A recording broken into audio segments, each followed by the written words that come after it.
முகுந்தன் முரளி.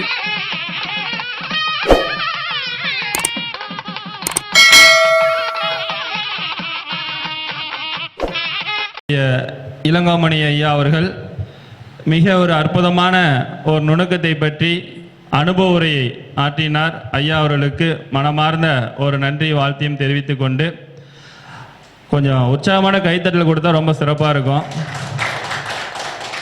வெளியே இருக்கிறவங்களாம் கொஞ்சம் எல்லாரும் உள்ள வாங்க.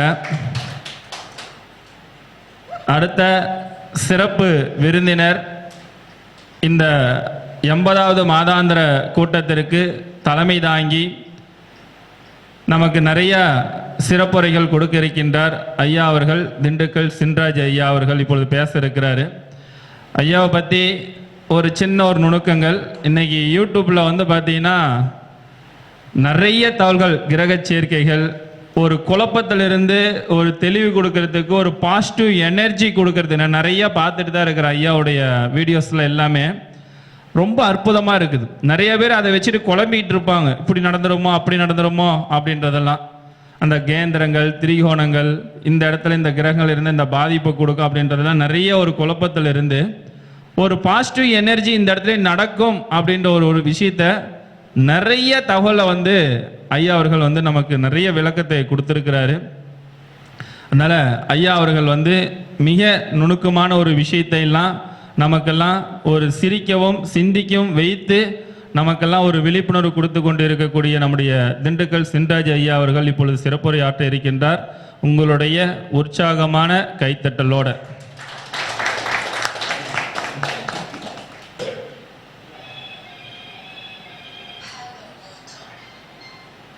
ஐந்து கரத்தனை ஆனை முகத்தினை இந்தின் இளம்பிறை போலும் ஈற்றனை நந்தி மகந்தனை ஞான கொழுந்தனை புந்தியில் வைத்தடி போற்றுகின்றேனே.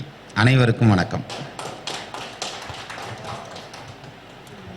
ஐயா அப்படி பேசுவார், இப்படி பேசுவார், சிறப்பாக பேசுவார், இப்படி உசுப்பேத்தியே உடம்பை ரணகலப்படுத்திடுவாங்கன்னு வாங்கல, அதுதான் இது. சரிங்களா? நாளைக்கு நீங்கள் மேடைக்கு போகும்போது இதே மாதிரி தான் பேசுவாங்க. நீங்கள் ஒன்றும் மெல்ட் ஆகிடாதீங்க, அப்படியே கல் மாதிரி இருக்கணும். சரியா? அதாவது ஒரு வசதி என்னென்னா, ஜோசியத்தில் நம்ம ஜோசியம் படிச்சிட்டோம்னு வைங்களேன், தனிமையே நமக்கு இருக்காது. நீங்கள் நல்லா யோசிச்சு பாருங்கள். எல்லோரும் ஏதோ ஒரு அப்பாயின்மெண்ட்டை விட்டுட்டு வந்திருப்பீங்க. நீங்கள் வந்திருக்கையில ஃபோன் பண்ணியிருப்பாங்க, கிளைண்ட்டு ஃபோன் பண்ணியிருப்பாங்க, நான் அந்த மாதிரி மீட்டிங்க்கு போகிறேங்க அப்படின்னு சொல்லிட்டு வந்திருப்பீங்க. அப்போது வயசான காலமாக இருந்தாலும் நமக்கு கடைசி வரைக்கும் பேசிக்கிட்டே இருக்கலாம், பேசுகிறதுக்கு ஆள் இருந்துக்கிட்டே இருப்பாங்க நம்ம கூட. இந்த ரிட்டையர்ட் ஆகி திண்ணையில் உட்காந்துருக்கிறவங்க யாராவது ஒருத்தர் கிட்ட கூப்பிட்டாங்கன்னு வைங்களேன், நம்ம கிட்ட போவோம், தெரிச்சு ஓடிடுவோம், பின்னங்கால் பிடரில் அடிக்க ஓடிடுவோம். ஏன்னா அங்கே பக்கத்தில் போனால் இப்படித்தான் 1967 அப்படின்னாக்க 7 எண்ணியை விட்டுருடா, நான் பாவம்டா அப்படின்ற மாதிரி இருக்கேன். ஆனால் இங்கே அப்படி இல்லை. நீங்கள் இப்போ எதுனா 12 கட்டத்தை பற்றி பேசினாலும் சரி, 14 கட்டத்தை பற்றி பேசினாலும் சரி, அப்பையும் சரின்னு கேட்டுக்கிட்டு தான் உட்காந்துருப்பாங்க. ஒன்றும் பிரச்சனை இல்லை அப்படின்ற மாதிரியான செட்டப்பில். அப்போ ஜோதிடம் வந்து அவ்வளோ ஒரு ஜாலியான சப்ஜெக்டு சார். நம்ம என்ன பண்ணுவோம்னா, இந்த அதாவது பூ பறிக்கிறதுக்கு கோடாரியை தூக்கிட்டு போவாங்கன்னு சொல்லுவாங்க இல்லையா, அது மாதிரி முரட்டுத்தனமாக வந்து ஜோசியத்தை படிக்கிறேங்கிற வேர்லையும் சொல்கிறேங்கிற வேர்லையும் வந்து குறுக்க உடிச்சிக்கிட்டு முறிச்சிக்கிட்டு இருப்போம். நம்ம அப்படி முறிக்கக்கூடாது. எனக்கு தெரிஞ்ச வரைக்கும் நம்மளுக்கு எல்லாத்துக்கும் தெரிய வேண்டிய ஒரு விஷயம், நம்ம எல்லாரும் உணர்ந்துக்க வேண்டிய ஒரு விஷயம் என்ன அப்படின்னா, மாற்றான் தோட்டத்து மல்லிகை மணக்கும். ரைட்டா? நம்ம சொல்கிறது மட்டும்தான் பலன் கிடையாது. நம்மளுக்கு மட்டும்தான் கிளைண்ட் கூட்டமாக வந்து உட்காந்துருக்காங்க அப்படிங்கிறது எல்லாத்துக்கும் அப்படித்தான் இருக்காங்க. என்ன காரணம்? நீங்கள் கோயில் போங்க, எந்த கோயிலாவது கூட்டம் கம்மியாக இருக்கா? எந்த கோயிலையும் கூட்டம் கம்மியாக இல்லை. அப்படின்னா என்ன அர்த்தம்? மக்களுக்கு பயம் அதிகமாயிருச்சு, அல்லது தப்பு நிறையா செய்கிறாங்க, அதுக்கு பாவ மன்னிப்பு கேட்டு போகிறாங்க, அல்லது பயம் அதிகமாயிருச்சு, பயத்தை தெளிய வைக்கிறதுக்காக போகிறாங்க. அப்போ அங்கேயே அவ்வளவு கூட்டம் இருந்ததுன்னா, அடி கொடுத்த கைப்பிள்ளைக்கே இவ்வளவு டேமேஜ்னா இல்லையா? அப்படி ஒரு பாயிண்ட் இருக்குல்ல, அடி வாங்கினவன் என்ன கதியில் இருப்பான்னு. அப்போ ஜோசியருக்கு ஆட்டோமேட்டிக்காக கூட்டம் வரத்தையும் செய்யும். அதனால் நம்ம வந்து நம்ம சொல்கிறது தான் கரெக்டு அப்படிங்கிற அந்த ஒரு பாயிண்ட்டை வந்து போகவே கூடாது. எப்போவுமே எல்லாரும் சொல்கிறதும் கரெக்ட். சரிங்களா? அப்போ எது வந்து சரியான வழி அப்படின்னு எடுத்துக்கிட்டோம்னா, இது வந்து 2 ஜோசியர் ஒன்று சேர்ந்தாங்கன்னு வச்சுக்கோங்களேன், சீக்கிரம் சண்டை போட்டுக்குருவாங்க சார். எங்கள் ஊரில் எல்லாம் அப்படித்தான் நடக்கும். ஒரு சங்கம் சேர்ப்பாங்க. அப்புறம் அந்த சங்கம்லாம் எல்லாம் நடந்துக்கிட்டே இருக்கேன். திடீர்னு வந்து அதில் துணை சங்கம், கிளை சங்கம், இணை சங்கம், எல்லா சங்கமும் வந்துடும். ஆனால் இத்தனையும் போட்டு குப்புரை போட்டு ஒரே அமுக்க அதனால தான் நம்மால் பெரிய சிப்பாக போட்டிருக்காருன்னு நினைக்கிறேன். அமுக்கிறதுக்கு போட்டு ஒரே அமுக்கி உட்கார வச்சு, ஏன்னா இதுலேயும் கிளை துணை இணையெல்லாம் வந்திருப்பாங்கல்ல, எல்லாத்தையும் சரி பண்ணி தானே கொண்டு போயானா. அப்போது இது வந்து இதுவே ஒரு பெரிய விஷயம். இந்த இப்போ சொன்னார் இத்தனாவது மாதாந்திர கூட்ட மீட்டிங் அப்படின்னாரு. இப்போ தான் இப்போ நம்ம இது பேசிகிட்டு இருக்கல, ஃப்ரெண்ட்ஸ் எல்லாம் பேசிகிட்டு இருக்கல தான் சொல்லுவாங்க, நம்ம தனியாக வந்து ஒரு சங்கம் மாதிரி ஆரம்பித்தா என்ன அப்படின்னு என்கிட்ட கேட்டாங்க. அப்போ தான் நான் சொன்னேன், இங்கே எல்லாரும் ஒன்று சேருவோம், வடையும் டீயும் சொல்லுவோம், சாப்பிடுவோம், உட்காந்து ஜோசியத்தை பேசுவோம், பிறப்பிட்டு போயிடுவோம். இதில் நமக்கு தலைவரும் வேணாம், தொண்டரும் வேணாம், ஒன்றும் வேணாம்டா. அப்படி இருந்தோம்னா பேசாமல் ஓடும். சங்கம் ஆரம்பித்து தலைவர், செயலாளர், பொருளாளர்னு ஓட்டிங்கன்னா ஏன்னா அப்புறம் அதில் 2 பேர் உருளாளர் வருவான், உருளுவான் உள்ளே வந்து. சரியா, அதெல்லாம் நீ சொல்கிறது தப்பு அப்படின்னு உருளுவாங்க. இதெல்லாம் நமக்கு தேவையில்லாத வேலை அப்படின்னா. ஆனால் பாருங்கள், இவர் வந்து அந்த சங்கத்தை வந்து நானும் விட மாட்டேன் அப்படின்ற மாதிரி கட்டி உருண்டுக்கிட்டே தான் இருக்கார். அப்போது என்னை பொறுத்த வரைக்கும் முரளி முகுந்தன் ஜோசியம் படித்தது பெரிய விஷயம் இல்லை. அவர் இந்த சங்கத்தை கட்டி காத்து இந்த கூட்டத்தெல்லாம் கொண்டு போகிறார்ல, அதுதான் பெரிய விஷயம் உண்மையிலேயே. அம்பிட்டு பேரும் பால்ரஸ் குண்டு மாதிரியே ஓடுவாங்க சார். ஏன்னா நம்ம எல்லாரும் அறிவாளி இல்லை. ஏன்னா புதன் ஸ்ட்ராங்காக இருக்கிறவன் தானே ஜோசியர். அப்போ புதன் ஸ்ட்ராங்காக இருந்தால் அறிவாளி இல்லை. ஆனால் அடுத்தவனுக்கு தான் தெரியும் நம்ம பிளாஸ்டிக் வாலின்னு. பட்டு நம்ம வந்து நம்மளை பொறுத்த வரைக்கும் அறிவாளி. சரியா, அப்போது நம்ம ஒரு பலன் எடுப்பார். அதாகப்பட்டது இந்த அதிக பாகை பெற்ற டிகிரியில் இருக்க கிரகம் என்ன சொல்லுது, குறைந்த பாகையில் இருக்க டிகிரியில் இருக்க கிரகம் என்ன சொல்லுது அப்படின்னு கேட்பார். அதில் பலன் எடுப்பார் சார். அது பர்ஃபெக்டாக வரும், அதில் மாற்றுக்கிறதே இல்லை. நமக்கு அது தெரியாது. நமக்கு வந்து அதிக பாகையும் தெரியாது, குறைந்த ஏன்னா நமக்கு கூட ஃபீஸ் கொடுக்குறவங்க யாருன்னு தெரியாது, குறைச்சி ஃபீஸ் கொடுக்குறவங்க யாருன்னு தெரியாது. இல்லை, ஏன்னா நம்ம தான் கேட்டு வாங்க தெரியாது நமக்கு. அது நல்லா கவனிச்சு பாருங்கள். எனக்கு இவ்வளோ ஃபீஸ் கொடுன்னு யாராவது கேட்டிருக்கீங்களா? கொடுங்க, நீங்களே பார்த்து கொடுங்க அப்படின்னாக்க நம்ம என்ன கொத்தனார் வேலையாக பார்த்துருக்கான், எம்பிட்டு வேலை பார்த்துருக்கோம்னு அண்ணாந்து பார்த்துட்டு கொடுக்குறதுக்கு. நீங்கள் எவ்வளோ ஃபீஸ் வேணுமோ கேட்டுத்தான் வாங்கிக்கிறோம். சரியா, நம்ம ஃபிக்ஸ் பண்ணுறது கம்மியாக கூட ஃபிக்ஸ் பண்ணிக்கிடுவோம், அதனால் என்ன இருக்கு. இல்லை கூட ஃபிக்ஸ் பண்ணிக்குவோம், ₹1,00,000 கூட ஃபிக்ஸ் பண்ணிக்கிடுவோம், அதனால் ஒன்றும் தப்பு இல்லை. ஆனால் கேட்டு வாங்கிக்கிறேன்னா நம்ம செய்கிற வேலைக்கு கூலி வாங்கணும் இல்லையா. அதுக்கு தான் அந்த காலத்தில் நம்மளால் என்ன பண்ணாங்க, வெத்தலை வாக்கு வைங்க. அது எப்படி சும்மா ஜாதகம் பார்க்குறது அப்படின்னாக்க, வெத்தலை வாக்கு வச்சு சூடை வச்சு பத்தி குச்சி எல்லாம் வச்சாங்கன்னா அப்போ காணிக்க வைங்க அப்படின்னோம்னா ஆட்டோமேட்டிக்காக காணிக்க வச்சுருவாங்க இல்லையா. இப்போ வந்து அதுக்கு நம்ம ஷார்ட்கட் கண்டுபிடிச்சிருக்கான் நம்மால். என்ன தெரியுங்களா, காசு கொடுத்தாத்தையும் பலிக்கு பார்த்துக்க நீ அப்படின்ட்டா பிரச்சனை முடிஞ்சு வச்சு. அப்போ இது வேற ஒன்றா, நம்ம இவ்வளோ நேரம் கேட்ட அப்புறம் அது பழிக்கணும்னா காசு வேறு கொடுக்கணுன்றாங்க. சரி ரைட்டு கொடுத்துருவோம் அப்படின்னு சொல்லி கொடுத்துட்டு போயிடுவாங்க இல்லையா. அப்போ நம்ம யாராவது விரும்பி நான் ஜோதிடராக போகிறேன் அப்படின்னு வந்தோமா சார்? கிடையாது. நான் தடகள வீரராக போகிறேன், நான் 100 மீட்டர் ஓட்டப்பந்தயத்தில் ஜெயிக்க போகிறேன் அப்படின்லாம் போயிருப்பாங்க. ஆனால் நம்ம யாராவது ஜோசியர் ஆகணும்னு நினச்சி வந்தோமா? வந்துக்கிட்டே இருந்தோமா, தடிக்கி விட்டு விழுந்தோமா, ஜோசியர் ஆகிட்டோம். ஏன்னா விழுந்த அடி அந்த மாதிரி இருக்கும். என்ன ஏதுன்னு நம்ம தெரிஞ்சுக்கிறதுக்காக நம்ம உள்ளே வந்தது உள்ளே இழுத்து போட்டுரும். தீ பரவட்டும் அப்படின்னு சொல்லி அறிஞர் அண்ணாதுரை வந்து ஒரு புக் எழுதினார். அது வந்து கம்பராமாயணத்தை வந்து பேஸ் பண்ணி எழுதியிருப்பார். அதில் இருக்க குறைகளை எல்லாம் சொல்லி எழுதியிருப்பார். அப்படின்னா என்ன அர்த்தம், அவர் கம்பராமாயணத்தை படிச்சிருக்கார், படித்ததுக்கப்புறம் தான் எழுதியிருக்கார். சார் உண்மையிலேயே சொல்கிறேன், கம்பராமாயணத்தை பொறுத்த வரைக்கும் நம்ம வந்து நிறைய விஷயங்கள் வந்து அப்படி தேன் மாதிரி சொட்டக்கூடிய விஷயங்கள்னு சொல்லுவாங்கள்ல, அப்படி இருக்கும். ஒரு எடுத்துக்காட்டாக சொல்லணும்னா, இவ்வண்ணம் நிகழ்ந்த வண்ணம் இனி இந்த உலகுக்கெல்லாம் உய்வண்ணம் அன்றி மற்றொரு துயர் வண்ணம் உண்டோ, மை வண்ணத்து அரைக்கு போரில் மழை வண்ணத்து அண்ணலே உன் கைவண்ணம் இங்கு கண்டேன் கால் வண்ணம் அங்கு கண்டேன்னு ஒரு கவி இருக்குது சார். இதில் எண்ணி பார்த்தீங்கன்னா 10 வண்ணம் வரும். அப்போ அத்தனை வண்ணத்தையும் வச்சு ஒரு பாட்டு எழுதுறான்னா நம்ம ஒன்றும் செய்ய வேண்டியதில்லை. 4 வரி இங்கிலாந்து லெட்டர் எழுதுறதுக்கே அடிச்சு எழுதுவோம் நம்ம. இப்போ லெட்டரே எழுதுறதில்ல. ஏன்னா எதுனாலும் வாட்ஸ்அப் தான், செல்ஃபோன் தான், ஃபோன் தான், அதனால் கூப்பிட்டு நேராக பேசிடுவோம். நீங்கள் நல்லா யோசனை பண்ணி பாருங்கள், நம்ம பேனா பிடிச்சி எழுதியே ரொம்ப நாள் இருக்கும். என்னை பற்றி சாதகமே எழுத வேண்டியது இல்லையே, அதை பிரிண்டரே அடித்து கையில் கொடுத்துறதில்ல, நம்ம வாட்டுக்கு எடுத்து கொடுத்துர்லாம். முந்தியெல்லாம் ஜாதகம் எழுதுகிறப்ப கையில் தான் சார் உட்காந்து எழுதணும். அப்படி எழுதுகிறப்பத்தான் பெரிய காமெடியெல்லாம் நடக்கும். நான் வந்து ஒரு கொஞ்சம் டைட்டாக அடுத்தடுத்து ஜாதகம் வந்துக்கிட்டே பார்த்துக்கிட்டு இருக்கிறோம். அப்போ பொருத்தம் பார்க்குறதுக்கு கொண்டு வந்து கொடுத்துருக்காங்க. இப்போல்லாம் வந்து பண்ணுறதுங்கிறத விட அப்போ என்ன பண்ணுவாங்கன்னா, ஒரு மாப்பிள்ளை ஜாதகம் இல்லாட்டி பொண்ணு ஜாதகம் கொண்டு வருவாங்க. ஒரு 20 ஜாதகம் இந்த ஜாதகத்தையும் கொண்டு வருவாங்க. எது மாப்பிள்ளை ஜாதகத்துக்கு பொண்ணு ஜாதகம் 20 ஜாதகம் கொண்டு வருவாங்க. அப்போ ஒரு பிரிண்ட் லைட்டை அடித்து வச்சுருந்தோம். அந்த பிரிண்ட் லைட்டில் மேலே வந்து இன்னன்னாரு, அதாவது மாப்பிள்ளை பேர், பொண்ணு பேர், அப்புறம் நட்சத்திரம், அப்புறம் இதுக்கு மிருகம், பறவை, பச்சி, அது இதுன்னு எல்லாம் போட்டு அப்புறம் அந்த இதை எழுதியிருப்போம். எழுதி கீழே அப்புறம் தின பொருத்தம் அது இதுன்னு இருக்கும்ல, அதுக்கு டிக் அடித்து இத்தனை பொருத்தம் இருக்குது அப்படின்னு எழுதி கொடுக்குறது. இந்த நட்சத்திரத்துக்கு எழுதுவோம்ல, அதை எழுதுறது யார் வேணாலும் எழுதலாம்ல. என் நண்பர் வந்து பக்கத்தில் உட்காந்துருந்தேன், நீலகண்டன். அவனை நான் இந்த ஜாதத்தை பார்த்துட்டு இருக்கேன்டா, நீ இதை எழுது, 10 ஜாதகம் கொண்டு வந்திருக்காங்க, 10 பொருத்தம் எழுதுறா அப்படின்னு தான் அவன் எழுதினான். நானும் டிக் அடித்து கையில் கொடுத்துட்டேன். அதுக்கப்புறம் தான் பார்த்தா தெரியுது, ஆம்பளைக்குமே எழுதி வச்சிருக்கான்.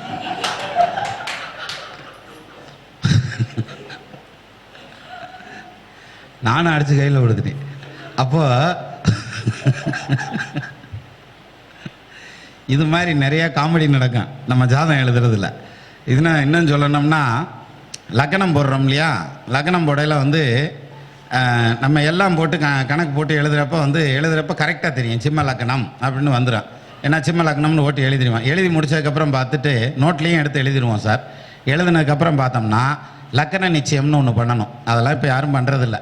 அதாவது ஜாதகம் எழுதுனதுக்கப்புறம் அல்லது ஜாதகத்தை கணிச்சதுக்கப்புறம் நம்ம போட்டிருக்க லக்னம் கரெக்டா அப்படிங்கிறத மறுபடியும் ஒரு செக்கப் இருக்குது, ரீசெக்கப் இருக்குது. அப்படி லக்ன நிச்சயம் பண்ணலான்னு பண்ணோம்னா 3 லக்னம் மாறி வரும். என்னடா அது எங்கேயோ போய் நிற்கிது, பிரேக் இல்லாமல் போயிடுச்சு வண்டி அப்படின்னு சொல்லிட்டு அப்புறம் திருப்பி நம்ம கணிச்சோம்னு வச்சுங்களேன், நம்ம மிஸ்டேக் விட்ருக்கிறது தெரியும். இது மாதிரி நிறையா நோட்டை வேஸ்ட்லாம் பண்ணியிருக்கேன். அப்போ இப்படியெல்லாம் இருந்த காலமெல்லாம் போய் இன்றைக்கி ஜோசியம்ங்கிறது வந்து ரொம்ப எளிமையாயிடுச்சு. இன்றைக்கி வந்து சோசியல் மீடியா இருக்குது இல்லையா.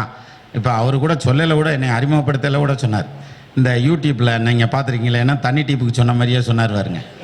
அது மாதிரி சோசியல் மீடியா வந்ததுனால தான் வந்து இத்தனை அவேர்னஸ் வந்தது, இவ்வளோ வேகமாக ஜோதிடம் பரவுனது, இத்தனை பேர் அட்டன் டைமில் படிக்கிறதுங்கிறது, அது எல்லாமே வந்து அதில் தான் வருது. அதுலேயும் இன்னும் குறிப்பாக சொல்லணும்னா, அதை சொல்லி கொடுக்குற விஷயம் இருக்குது பாருங்கள், ரொம்ப போரிங்கான விஷயம். எது திருப்பி திருப்பி அரைச்சமாகவே அரைக்கணும். நவகிரகங்கள்னா என்ன, 12 கட்டம்னா என்ன, ஒன்றும் இல்லை சார். இப்போ நான் இங்கே உட்காந்துட்டு இங்கே நின்றுட்டு நான் இதை பேசுகிறேன்னு வைங்களேன், மேசம் முதல் ராசி, அஸ்வினி முதல் நட்சத்திரம், 4 பாதம் இருக்குது, அப்புறம் இந்த நட்சத்திரம் இருக்குது, இது இருக்குன்னு பேசிக்கிருந்தேன்னு வைங்களேன். சரி, எனக்கு ரொம்ப வேலை இருக்குது, நான் வெட்டியாக வந்து இங்கே உட்காந்துருக்க முடியாது, நான் போயிட்டு வரேன்ட்டு போயிடுவீங்க. சரியா? ஆனால் இதையே வருஷக்கணக்காக பண்ணுறாப்புல சார் மூந்தேன். பல வருஷமாக பண்ணிகிட்டு இருக்காப்புல. உண்மையிலேயே சொல்லுங்கள், பொறுமை வேணுமா? ரைட்டா? அப்போ அவங்க வீட்டுக்காரம்மா கொடுத்து வச்சது. எம்பிட்டு அடித்தாலும் தாங்குறான்டா இவன், ரொம்ப நல்ல வேண்டான்னு வாங்க இல்லையா. ஏன்னா கேட்ட சந்தேகத்தையும் தான் திருப்பி திருப்பி கேட்பாங்க, அதே பதிலத்தையும் சொல்லணும், அதே கிளாஸ் தான், அதே அறிமுக வகுப்பு தான், அதே முதுநிலை தான். நம்ம அப்படி இல்லை, டெய்லியும் புது புது படமாக பார்ப்போம். ஓடிடியில் படம் பார்த்த மாதிரி, இந்த படமாக அது நேற்று பார்த்தாச்சு, அடுத்த படத்தை போடு அப்படின்ன மாதிரி. இன்றைக்கி ஒரு ஜாதகர் வருவார், அவர் வந்து சொல்லுவார், இந்த மாதிரிங்க எங்கள் பொண்ணுக்கு எப்போ கல்யாணம் ஆகும் அப்படின்னு கேட்பார். அப்புறம் இன்னொருத்தர் அடுத்த நாள் அல்லது அன்னைக்கே சாயங்காலம் வந்து இன்னொருத்தர் எங்கள் பொண்ணுக்கு எப்போ டைவர்ஸ் ஆகும்னு கேட்பார். சரிங்களா? நம்ம புது புது படமாக பார்த்துக்கிட்டு இருப்போம். இவங்க அப்படி இல்லை, ஓடின வடத்தையே ஓட்டிக்கிட்டு இருப்பாங்க. ஆனால் அதுக்கு ஒரு பொறுமை வேணும். நீங்கள் நல்லா யோசிச்சு பாருங்கள், நம்மளாலெல்லாம் அந்த மாதிரி சொல்லிக் கொடுக்க முடியுமா? நிச்சயமாக முடியாது. நான் தான் என்கிட்ட கேட்பாங்க, நீங்கள் எதுவும் கிளாஸ் எடுக்குன்னு. நான் கண்ணாடி கிளாஸ் கூட எடுக்கிறது இல்லை, நம்மளை ஆளை விடு. என்ன காரணம்? அது எடுக்கிறதுக்கெல்லாம் ரொம்ப பொறுமை வேணும்யா. ஒரு வாட்டி ஒரு கிளாஸை மட்டும் எடுத்தேன், திருப்பி அதே எடுக்கணும்னாக்க அதெல்லாம் முடியாது. இப்போ ஒன்றும் வேணாம் சார், சீரும் சிறப்புமா பேசுவார் யூடியூப்பில் அப்படின்னு சொன்னார் இல்லையா. நம்ம பேசுகிறோம் இல்லையா, அந்த பேசுகிறத நானே திருப்பி போட்டு கேட்க மாட்டேன். ஏன்னா நமக்கே போர் அடிக்கும்ல, அதனால் கேட்குறது இல்லை. அப்போது அப்படியான இடத்துல இருந்துக்கிட்டு ஒவ்வொரு மாதமும் மீட்டிங்கை நடத்தி, அப்புறம் மெகா மீட்டிங்னு ஒன்று நடத்தி, அந்த மெகா மீட்டிங்லலாம் பார்த்தீங்கன்னாக்க இந்த மதுரை வீரங்கோட்டு கோயிலுக்கு கடா பிடிச்சிட்டு போவாங்க வருங்க, அது மாதிரி வரிசையாக மாலையை போட்டு வா அப்படின்னு சொல்லி கூப்பிட்டு போவார். நான் அப்பயே சொன்னேன், இதெல்லாம் வேணாமப்பா, இந்த கோமாளி வேஷம்லாம் வேணாம், நான் பாட்டுக்கு நேராக வந்து உட்காந்துக்கிறேன் அப்படின்னு சொன்னாக்க அதெல்லாம் முடியாது, நான் வந்து தலைகீழாகத்தான் குதிப்பேன் அப்படிம்பார். அப்போ இப்போ போன தடவை கூட போன தடவை முடியல, இப்போ அதுக்கு முந்தின தடவை தப்பிச்சிட்டேன், நேராக மேடைக்கே ஒடியான்ட்டேன். ஆமாம், அதனால தான் அவன் சவுண்டு கேட்டதும் கிடுகிடுன்னு ஒடியான்ட்டேன். அப்போது அதில் பாருங்கள், மாலை போட்டு கூட்டிகிட்டு வர்றாரு சார். நீங்கள் நல்லா யோசனை பண்ணி பாருங்கள், நமக்கு மாலை எப்போ போட்டிருப்போம்? கல்யாணத்தப்போ போட்டிருப்போம் இல்லையா? வீட்டுக்காரம்மா மாலை போட்டிருக்கோம், அதைத்தான் நம்ம வாங்கியிருப்போம். வேறு யாராவது நமக்கு மாலை போடுவாங்களா? வேறு வீட்டுக்காரம்மா போட்டால் கூட நம்ம வாங்கிக்குவோம், ஆனால் போட மாட்டாங்களே இல்லையா?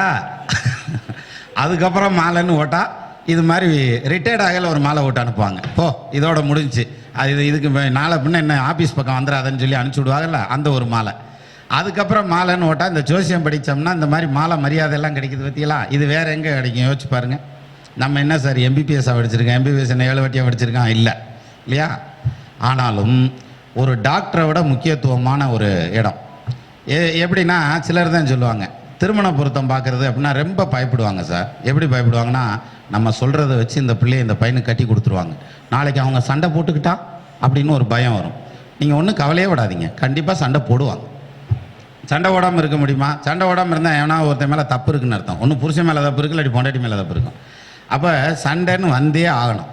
சரி, இப்போ அந்த பொருத்தம் பார்க்கல நம்ம நினச்சிக்கிறது நம்ம வாத்து சேர்த்து வைக்கிறோம், 1000 காலத்து பயிர், இது வந்து நல்லா இருக்கணும், இல்லாட்டினாக்கும் பிரச்சனை வந்துடும் அப்படின்ற மாதிரியான மனோநிலையில் நம்ம இருப்போம். பட் விஷயம் என்ன தெரியுமா? நீங்கள் பொறுத்த இருக்குன்னு சொன்னாலும் அந்த கல்யாணம் நிற்க போகிறதில்ல, இல்லைன்னு சொன்னாலும் நிற்க போகிறதில்ல. இருக்குன்னு சொல்கிற வரைக்கும் வேறு வேறு ஜோசியத்தை பார்த்து கரெக்டாக இருக்குன்னு ஒருத்தர் சொன்னார்னா அதோட பண்ணிடுவாங்க. இல்லை அப்படிங்கிற மாதிரி ஒரு இடம் சொன்னீங்கன்னாலும் அந்த கல்யாணம் நிற்காது. நடக்கணும்னு இருந்தால் நடந்தே தரும். திருமணங்கள் ஜோசியர் ஆஃபீஸில் நிச்சயிக்கப்படவில்லை, மாறாக சொர்க்கத்தில் நிச்சயிக்கப்படுகிறது. ரைட்டா? அப்போ கல்யாணம் எப்போ நடக்கும் அப்படின்னா அடுத்த கேள்வி. அதில் தான் ஸ்பெஷலிஸ்ட் ஐயா உட்காந்துருக்கார். அவர் நான் வந்து யூடியூப்பில் பார்த்துருக்கேன், அவர் பேசுனதை பிரமாதமாக சொல்லுவார். இது கூட பிறந்தது எப்படி எடுக்கணும், அது ஒரு கண்ணாடி வேறு ஓட்டு சொல்லுவார், கருணாநிதி மாதிரி வெள்ளை கண்ணாடி ஓட்டு சொல்லுவார்.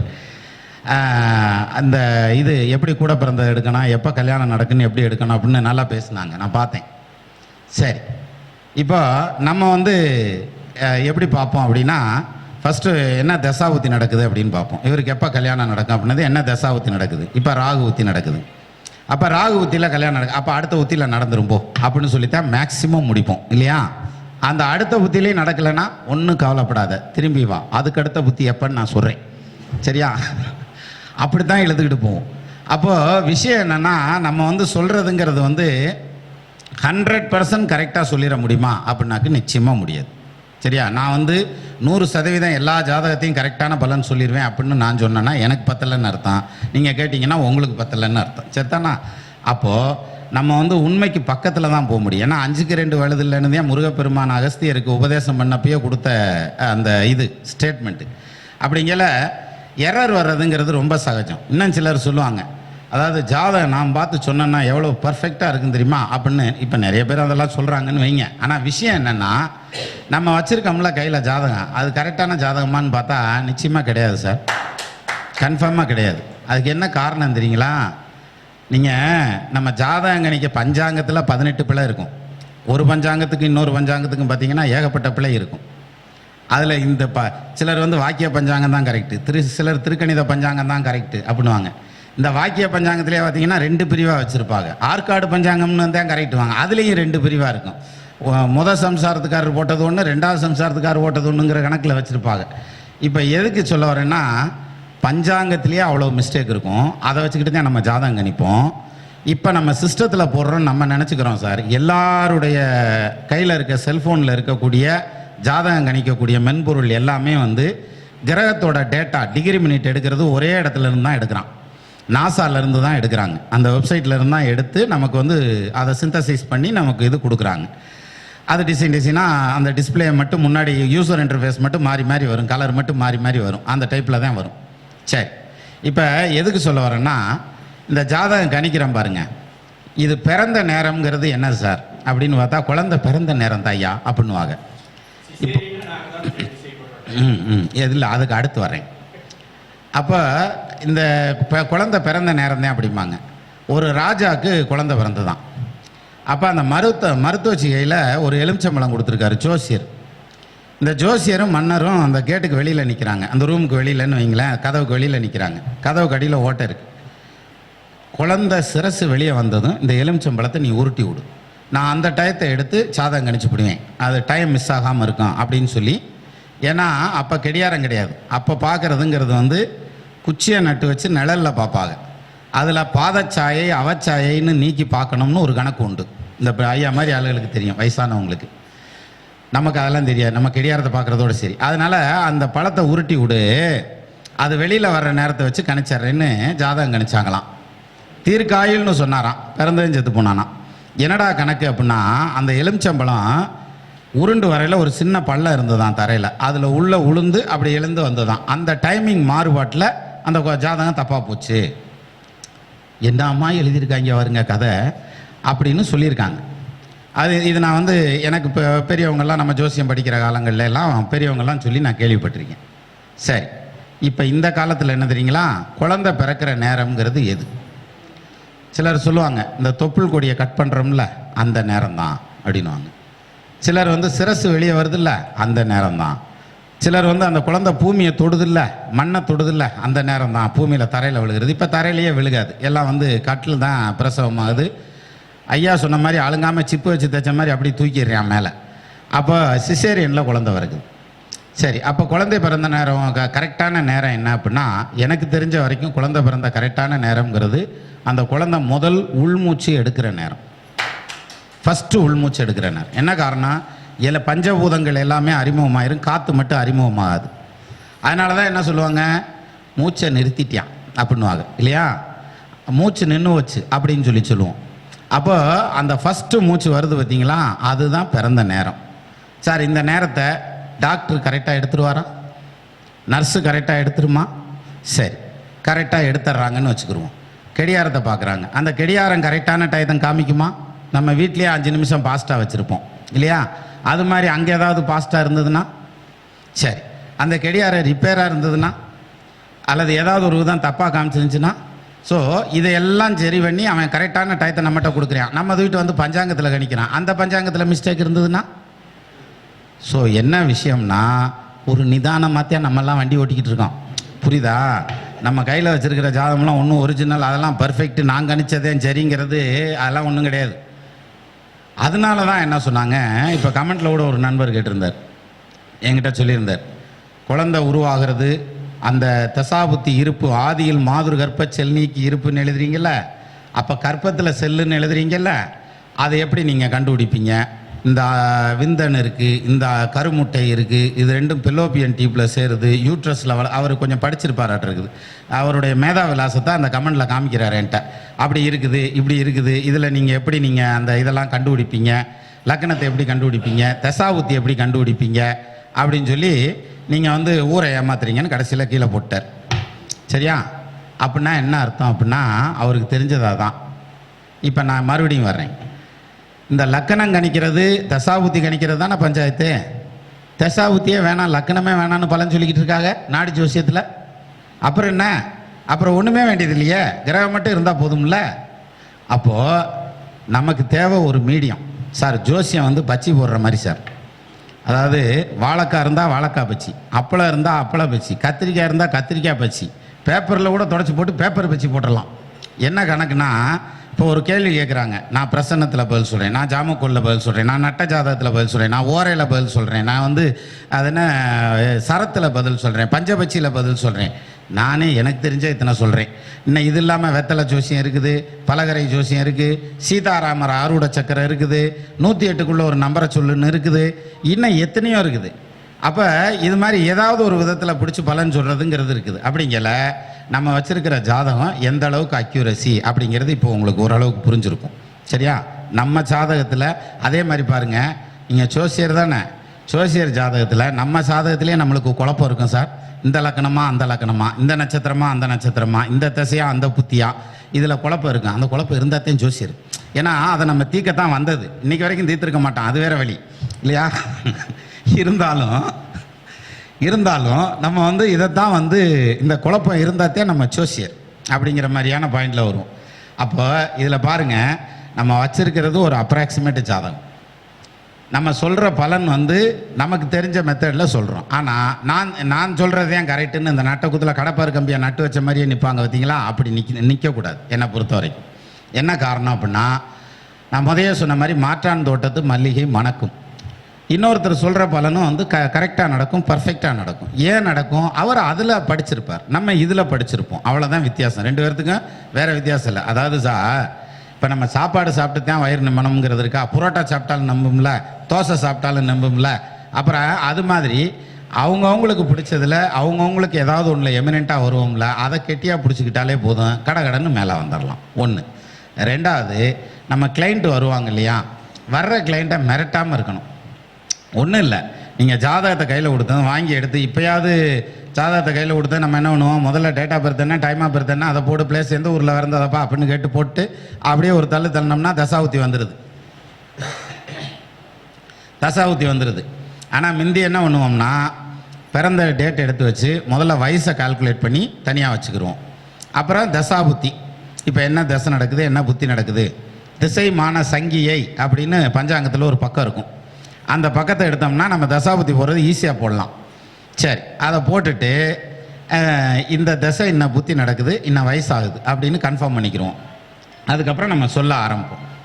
இதில் பாருங்கள் ஒரு பியூட்டியை, நம்ம இந்த கணக்கு போடுறது இருக்கு இல்லையா, அது கொஞ்சம் நேரம் ஆயிடுச்சுன்னு வைங்களேன், நம்ம மூஞ்சியவே அப்படியே குறுன்னு பார்த்துக்கிட்டு இருப்பாங்க. சரியா? இப்போ புரியுதா அவங்கள ஏன் குருன்னு சொல்கிறாங்கன்னு? குறுன்னே பார்ப்பாங்க நம்மளை, அதனால் குரு. மற்றபடி நமக்கு பூரா தெரிஞ்சதுனால நம்ம குரு இல்லை, நமக்கு தெரியாதுங்கிற நம்மளுக்கு மட்டும்தானே தெரியும். சரி, அப்போ இந்த அந்த தசாபுதி போட்டு நம்ம இப்போ பலனை ஆரம்பிப்போம்ல, ஆரம்பிக்கிற வரைக்கும் நம்ம மூஞ்சியை பார்ப்பாங்க பாருங்க, அப்படியே பார்த்துட்டே இருப்பாங்க. நேரம் ஆக ஆக அங்கே வதக்குன்னு இருக்கும், போச்சு என்னமோ பெரிய சிக்கல் இருக்கும் போல இருக்கு, என்னமோ சொல்கிறான் போல இருக்கே அப்படின்ற மாதிரியே பயந்துட்டு இருப்பாங்க. அப்போது நம்ம கிளைண்ட்டை நம்ம ஹேண்டில் பண்ணுறதுங்கிறது வந்து எடுத்ததுமே நெகட்டிவாக ஹேண்டில் பண்ணாமல் பாசிட்டிவாக ஹேண்டில் பண்ணணும். ஒன்றும் கவலைப்படாதையா, நல்லா இருக்குதுயா ஜாதகம் அப்படின்னு ஆரம்பித்தோம்னா அவங்களுக்கு திருப்தியாக இருக்கும். இதில் இன்னொரு பாயிண்ட் ஐயா சொன்னாங்க, அதாவது சிசேரியன் பண்ணி குழந்தை எடுக்கிறதுங்கிறதுல ஜோசியர் தானே நேரம் வைக்கிறோம் அப்படின்னு சொல்லி சொன்னாங்க. ஜோசியர் நேரம் வைக்கலாம், அதெல்லாம் ஒன்றும் பிரச்சனை இல்லை. அந்த நேரத்தில் குழந்தை வரணுங்கிறது ஆண்டயம் போட்ட விதி இருந்தால் வரும், இல்லாட்டி வராது. சரியா? இதை எப்படி தெரிஞ்சுக்கலாம் அப்படின்னா, எல்லாத்துக்கும் அனுபவம் இருக்குது சார். அதாவது எனக்கு ரொம்ப நெருங்கிய நண்பர், அவருடைய மனைவிக்கு லக்னம் வைக்கணும் குழந்தை பிறக்கிறதுக்கு அப்படின்னு சொன்னதான். அப்புறம் ஒரு நாள் உட்காந்து நைட்டு ஒரு 9 மணிக்கு உட்காந்து 11 மணி வரைக்கும் லக்னம் வைக்கிறோம். என்ன காரணம்னா, லக்னம் வச்ச எல்லாத்துக்கும் இந்த அனுபவம் இருக்கும். நீங்கள் குழந்தைக்கு நல்லா இருக்கிற மாதிரி, நல்லா ஆயுஸ் இருக்கிற மாதிரி, நல்லா படிக்கிற மாதிரி பிளான் பண்ணி வச்சிங்கன்னா அவங்க அப்பனுக்கு எங்கனையாவது ஒரு பக்கம் பிடிக்கும்னு இருக்கும். அதாவது தொழிலில் இடிச்சிக்கும், புருஷன் பொண்டாட்டி சண்டை கட்டிக்கிடுவாங்க, அல்லது வந்து தாப்பனாருக்கு வந்து குடும்ப ஒற்றுமை இல்லாமல் போயிடும் அப்படின்னு. சரின்னு அதை சரி பண்ணீங்கன்னு வைங்களேன், இந்த பக்கம் தாய்க்கு இடிக்கும், அம்மா வந்து இருக்காதுங்கிற மாதிரி வரும். 4ஆம் இடத்துல சந்திரன் வந்துருச்சு, தாய் ஸ்தானத்துக்கு 7 செவ்வாய் திசையாக நடக்குது அப்படின்னா அப்புறம் எப்படி இருக்கும் குடும்பம்? அப்படி போய் நின்றுக்கும். சரி, இதை ரெண்டையும் சரி பண்ணுறீங்கன்னு வைங்க, சொல்லுங்கய்யா.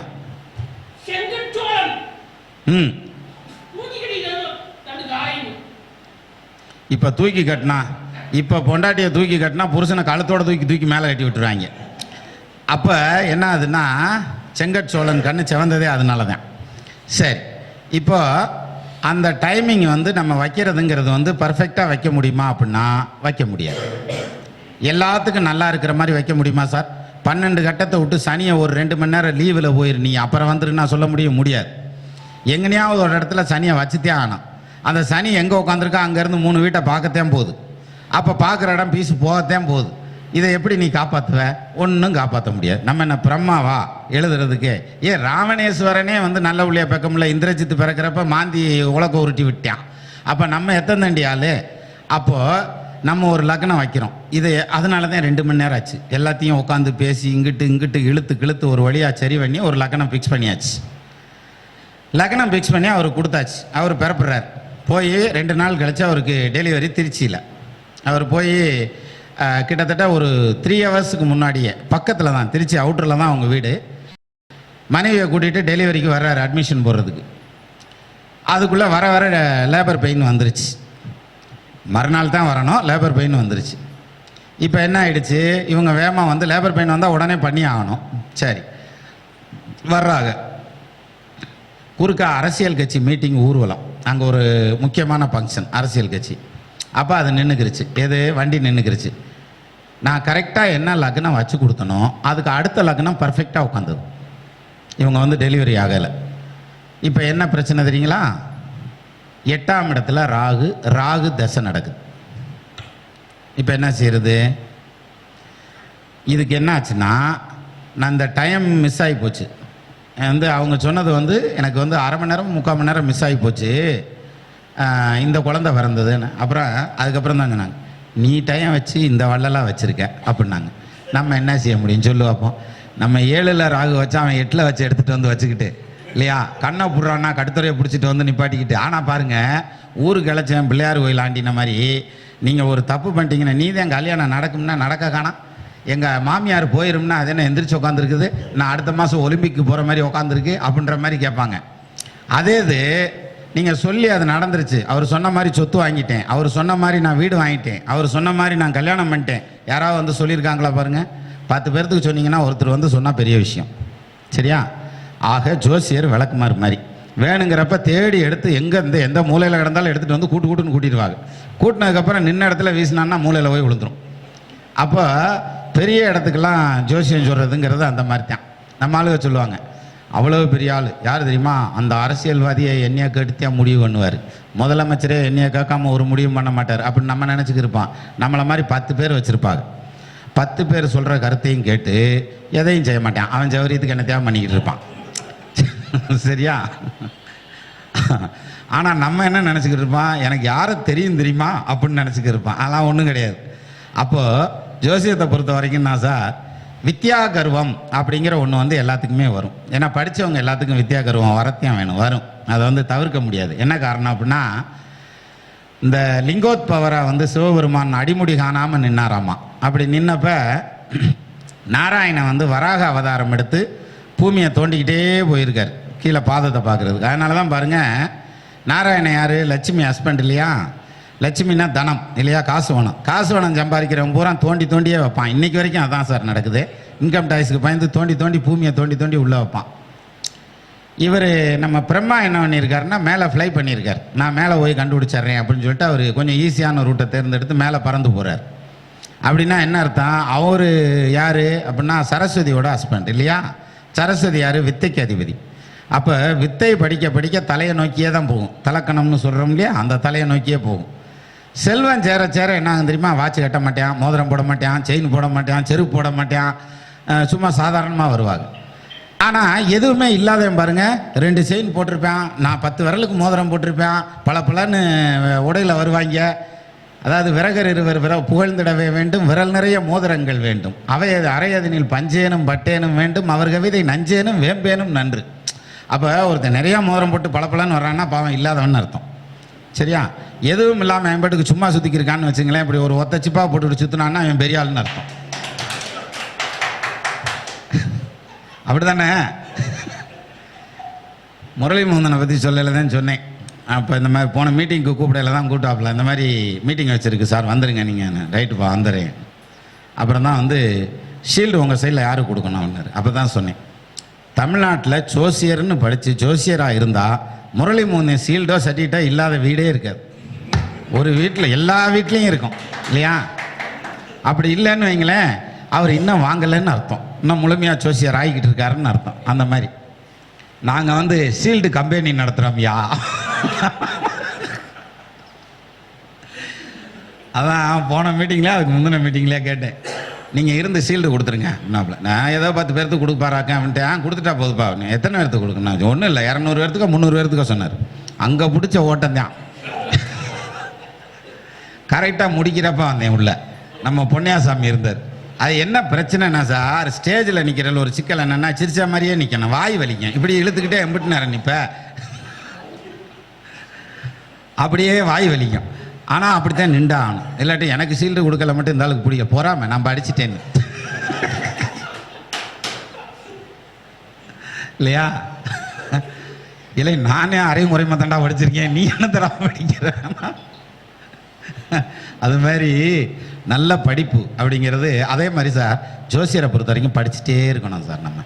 நம்ம வந்து இப்போ ஒரு டிகிரி வாங்கிட்டோம், பட்டம் வாங்கிட்டோம் அப்படின்னதுனால சரி நம்ம ஜோசியர் ஆகிட்டோம்னு அர்த்தம் இல்லை. நம்மகிட்ட வர்ற ஒரு ஜாதகமும் ஒரு மாதிரி யூனிக்காக இருக்கும். பார்த்துருக்கீங்களா? இப்போது நம்ம எல்லாருமே மிடில் ஏஜை தாண்டி வந்துருக்கு, கல்யாணம் பண்ணியிருப்போம் இல்லையா, பொண்ணு பார்க்க போயிருப்போம். எப்படியும் ஒரு ஒன்றை பார்த்து நம்மளுக்கு கொடுத்துருக்க மாட்டாங்க, ஏன்னா 4 ஒன்றாவதும் பார்த்துருப்போம். நம்ம போய் பார்க்க போகிறது பொண்ணு பார்க்க போகிறோம், ரைட்டா? ஆனால் ஒரு பொண்ணும் ஒரு டிசைனில் இருந்திருக்கும் இல்லையா, வேறு விதவிதமாக இருந்திருக்கும். அது மாதிரி நமக்கு வர்ற ஒரு ஜாதகமும் யூனிக்கான ஜாதகம் சார், யூனிஃபார்மாக வராது. நம்ம என்ன படித்தோமோ அது மாதிரி வராது, வேறு மாதிரி வரும். சரியா? அப்போ இந்த எக்ஸ்பீரியன்ஸை வச்சு அதை ஹேண்டில் பண்ணணும். எப்படி? இந்த டாக்டருக்கு படிச்சுட்டு ஒரு வருஷம் ஹவுஸ் சர்ஜன் வைப்பாங்க. இந்த ஹவுஸ் சர்ஜனில் எல்லா விதமான வியாதிகளோடு வர்றவங்களெல்லாம் ட்ரீட் பண்ணிக்கிட்டே இருப்பாங்க. எது? காய்ச்சல், தலைவலி, வாந்தி, பேதி, வகுத்தலை வருதுன்னு நம்ம ட்ரீட் பண்ணி பழகி இருந்திருப்போம். இவர் ஆஸ்பத்திரி வச்சு உட்காந்துருப்பார். ஒரு பையனை தூக்கிட்டு வருவாங்க. அதில் வாருங்க பெஞ்ச குச்சியை மூக்கில் ஏற்றிட்டான்னு வருவான். இதை எப்படி எடுக்கிறது? இல்லையா? அப்போ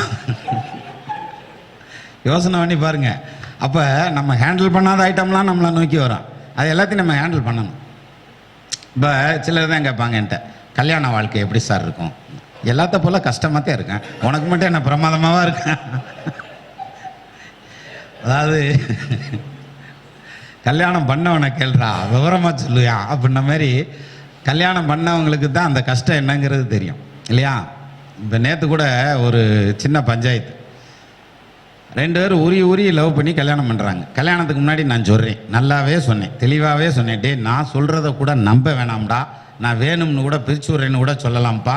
இங்கே வார் இந்த செல்லில் இந்த இதில் இருக்குது, இந்த சாஃப்ட்வேரில் கீழே பலன் எழுதியிருக்கேன் அந்த தசாபுத்திக்கு, அது இந்த டயத்தில் வருது, 2026 25 வருது, இதில் படித்து பாடுறா அப்படின்னாக்க அதில் போட்டிருக்கான் புருஷன் முன்னாடி 2 பேரும் கட்டி உருள போகிறாங்கன்னு போட்டிருக்கான்.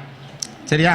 அதையும் காமிக்கிறேன். அதெல்லாம் முடியாது, நான் தலைகீழாகத்தான் குதிப்பேன், எனக்கு பெட்ரோல் மாஸ் லைட்டே தான் வேணும். நாங்கள் 2 பேரும் சேர்ந்து சரின்னு கல்யாணம் பண்ணி வச்சாச்சு. நேற்று பஞ்சாயத்து, சண்டை ஓட்டுக்கிறாங்க, பயங்கரமான சண்டை. நம்ம விலை கூட போனோம்னா உனக்கு ஒன்றும் தெரியாதுப்பா, பேசாமல் இருப்பா நீ ஏன் அப்படின்றான். அப்போ நம்ம நிஜமாலுமே எனக்கு ஒன்றும் தெரிலடா, நான் தான் சொன்னதுக்கப்புறமும் நீ ஏன்டா மறுபடியும் போய் மல்லு கட்டி கட்டுனீங்கன்னு அப்படி ஆகிப்போச்சு சார். அது மாதிரி நம்ம ஜோசியம் படிக்கிறதுல இன்னொரு பெரிய சங்கடம் என்ன தெரியுமா? ஊர் உலகமே உங்களை நல்லா பாராட்டும், ஐயாவா பிரமாதமாக சொன்னாங்க, நல்லா சொன்னாங்க, அவர் சொன்னால் சரியாக இருக்கும் அப்படின்னு எல்லாரும் சொல்லுவாங்க.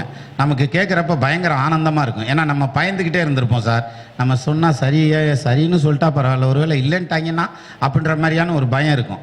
ஆனால் இருந்தாலும் நம்ம எடுத்து சொல்லியிருப்போம், ஒன்றும் பிரச்சனை இல்லை, உன் பிள்ளை நல்லா வருவார், நல்லா படிப்பார், அல்லது இதில் பாஸ் பண்ணியிருப்பாருன்னு சொல்லியிருப்போம். கூடுதலாக 2 சேர்த்துன்னு சொல்லியிருப்போம். எது? நீ வீடு கட்டுவ, வாசம் வாங்குவ, கார் வாங்க, என்ன தேரண்ட சொல்லியிருப்போம். நம்ம வாய் தான் சும்மா இருக்காது, என்ன தேவரண்ட சொல்லியிருப்போம். அவரே திரும்பி சொல்லுவார், ஐயா நீங்கள் சொன்ன மாதிரி கார் வாங்கிட்டேன். நான் எப்படா சொன்னேன் உனக்கு?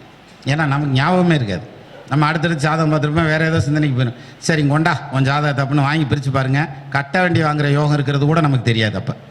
ஆனால் அவனை கார் வாங்கியிருப்பான்னு சொல்லியிருப்போம். நம்ம தான் சார் சொல்லியிருப்போம். நமக்கு அந்த பயம் இருந்துக்கிட்டே இருக்கும். அந்த பயத்தை உடச்சி வெளியில் வந்ததுக்கப்புறம் அவர் இப்போ இன்னும் 3rd person சிங்குலர் ஒருத்தர் ஐயா நல்லா இருக்குதுங்கய்யா, நீங்கள் சொன்ன மாதிரி தான் நடந்துச்சு, நீங்கள் சொன்னது கரெக்டாக இருக்குது அப்படின்னு சொல்லலை, நமக்கு அப்படியே ஜிவ்வுன்னு ஆகியிருந்திருக்கும். சே என்னங்கடாது படிச்சிட்டோம்டா நம்ம ஜோசியத்தை, அப்படிங்கிற மாதிரி ஜோசியத்தை ஜெயிச்சிட்டோம்டா அப்படின்ற மாதிரியான எண்ணம் நம்மளுக்கு மனசில் வந்திருக்கும். அதுக்கப்புறம் நீங்கள் வீட்டில் இருக்கிற ஜாதகத்தை ஏதாவது எடுத்து ஏதாவது சொல்லி பாருங்கள், அக்கா உள்ள தங்கச்சி உள்ள அண்ணன் பிள்ளை தான் சொல்லி வருங்க, அடா அவன் கிடந்துட்டு போறியான், டேய் நீ வைடா ஏதாவது ஒரு நல்ல ஜோசியராக பார்த்து.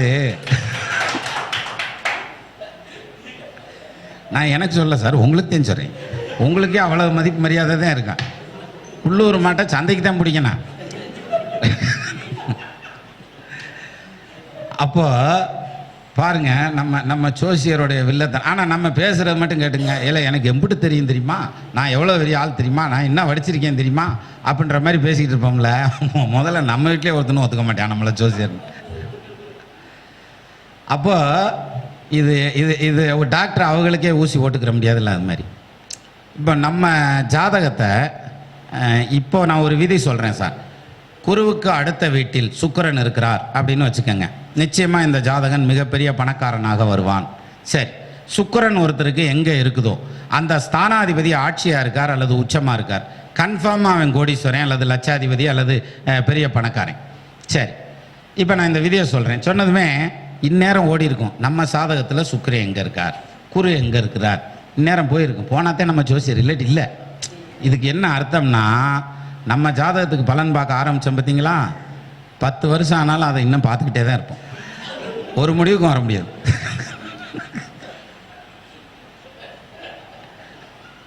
ஆனால் நம்ம ஊரில் இருக்க ஜாதத்துக்கு பலன் சொல்கிறோம் இல்லை, அப்படி தானே?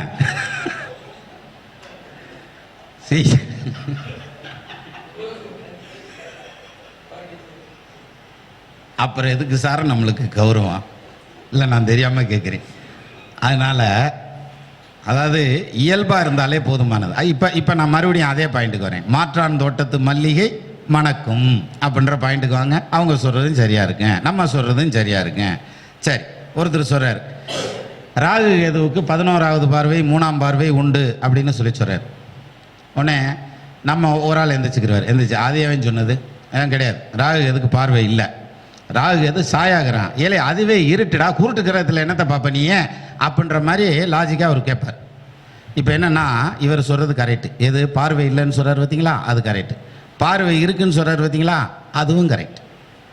இதை சொல்கிறதுக்கு நீ எதுக்கு ஜோசியம் படிக்கணும் அப்படின்ற மாதிரி ஒரு கேள்வி வரும்ல, சொல்கிறேன் அது எப்படின்னு. அதாவது இந்த பார்வை இல்லைன்னு சொல்கிறவர் ஒரு புஸ்தகத்தில் படிச்சிருப்பார், இந்த மாதிரி ராகு கேதுகளுக்கு பார்வை இல்லை அப்படின்னு படிச்சிருப்பார். அப்போ நம்ம தான் படிச்சிட்டோம்ல, நான் படித்தவையா அப்படின்ற மாதிரி படிச்சிட்டோம்லன்னு அவர் ஸ்ட்ராங்காக அந்த இதில் நிற்பார், அந்த ஸ்டாண்டில் நிற்பார். இந்த பார்வை இருக்குன்னு சொன்னார் பாருங்க, இவரும் படிச்சிருப்பார், எது பார்வை இருக்குன்னே படிச்சிருப்பார். அப்போ ஒரு புஸ்தகத்தில் பார்வை இருக்குன்னு விட்டுருக்கான், ஒரு புஸ்தகத்தில் பார்வை இல்லைன்னு விட்டுருக்கான். இப்போ நம்ம எதை எடுத்துக்கிறது? அதாவது இது எப்படின்னா திருவிளையாடலில் நாகே சொன்ன மாதிரி தான், எவ்வளவு குற்றம் குறை இருக்கிறதோ அதற்கு தகுந்தபடி பரிசு தொகையை குறைச்சிக்கிற வேண்டியதுதான் இல்லையா? அப்படித்தான் போகணும். அப்படின்னா என்ன அர்த்தம்? இன்னொரு சாரர் சொல்லுவாங்க, பார்வையெல்லாம் கிடையாது, 11ஆம் இடத்தையும் 3ஆம் இடத்தையும் தான் கட்டுப்பாட்டில் வச்சுருக்கும். அப்படின்னா அதுக்கு பேர் என்ன? தான் கட்டுப்பாட்டில் வச்சுருக்கோம்னா அதானே பார்வை.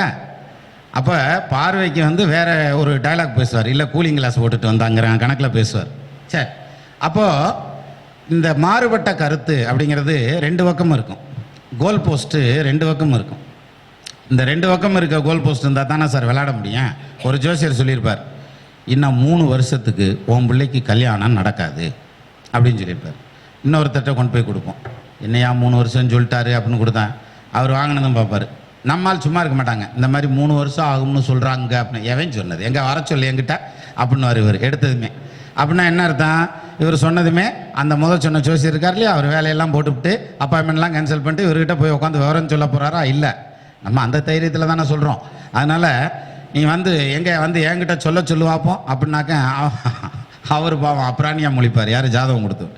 அப்படின்னா என்ன அர்த்தம்? அப்படின்னா நம்ம கால்குலேஷனில் ஒரு ஐடியா வச்சுருப்போம், இந்த ஐடியாவில் தான் வந்து இந்த டைமில் தான் இந்த மேரேஜ் நடக்கும் அப்படின்னு வச்சுருப்போம். இதில் வந்து அவர் வந்து இல்லை இன்னொரு டைப்பில் நடக்கும் அப்படின்னு வச்சுருப்பார். சார் நான் ஒரு எடுத்துக்காட்டு சொல்கிறேன், ராகு திசை செவ்வாய் புத்தியில் கல்யாணம் நடக்குமா? சரியா? எல்லாரும் ஜோசியர் தான், சரியா? இதுக்கு பதில் சொல்லுங்கள் பார்ப்போம். இப்போ தான் மனசில் ஓடும், இங்கே நீ ஏதோ பேசுவேன்னு சொன்னாங்க கேட்கலாம்ட்டு தான் வந்தான், நீ கேள்வியெல்லாம் கேட்குற அப்படின்ற மாதிரி இருக்குல்ல.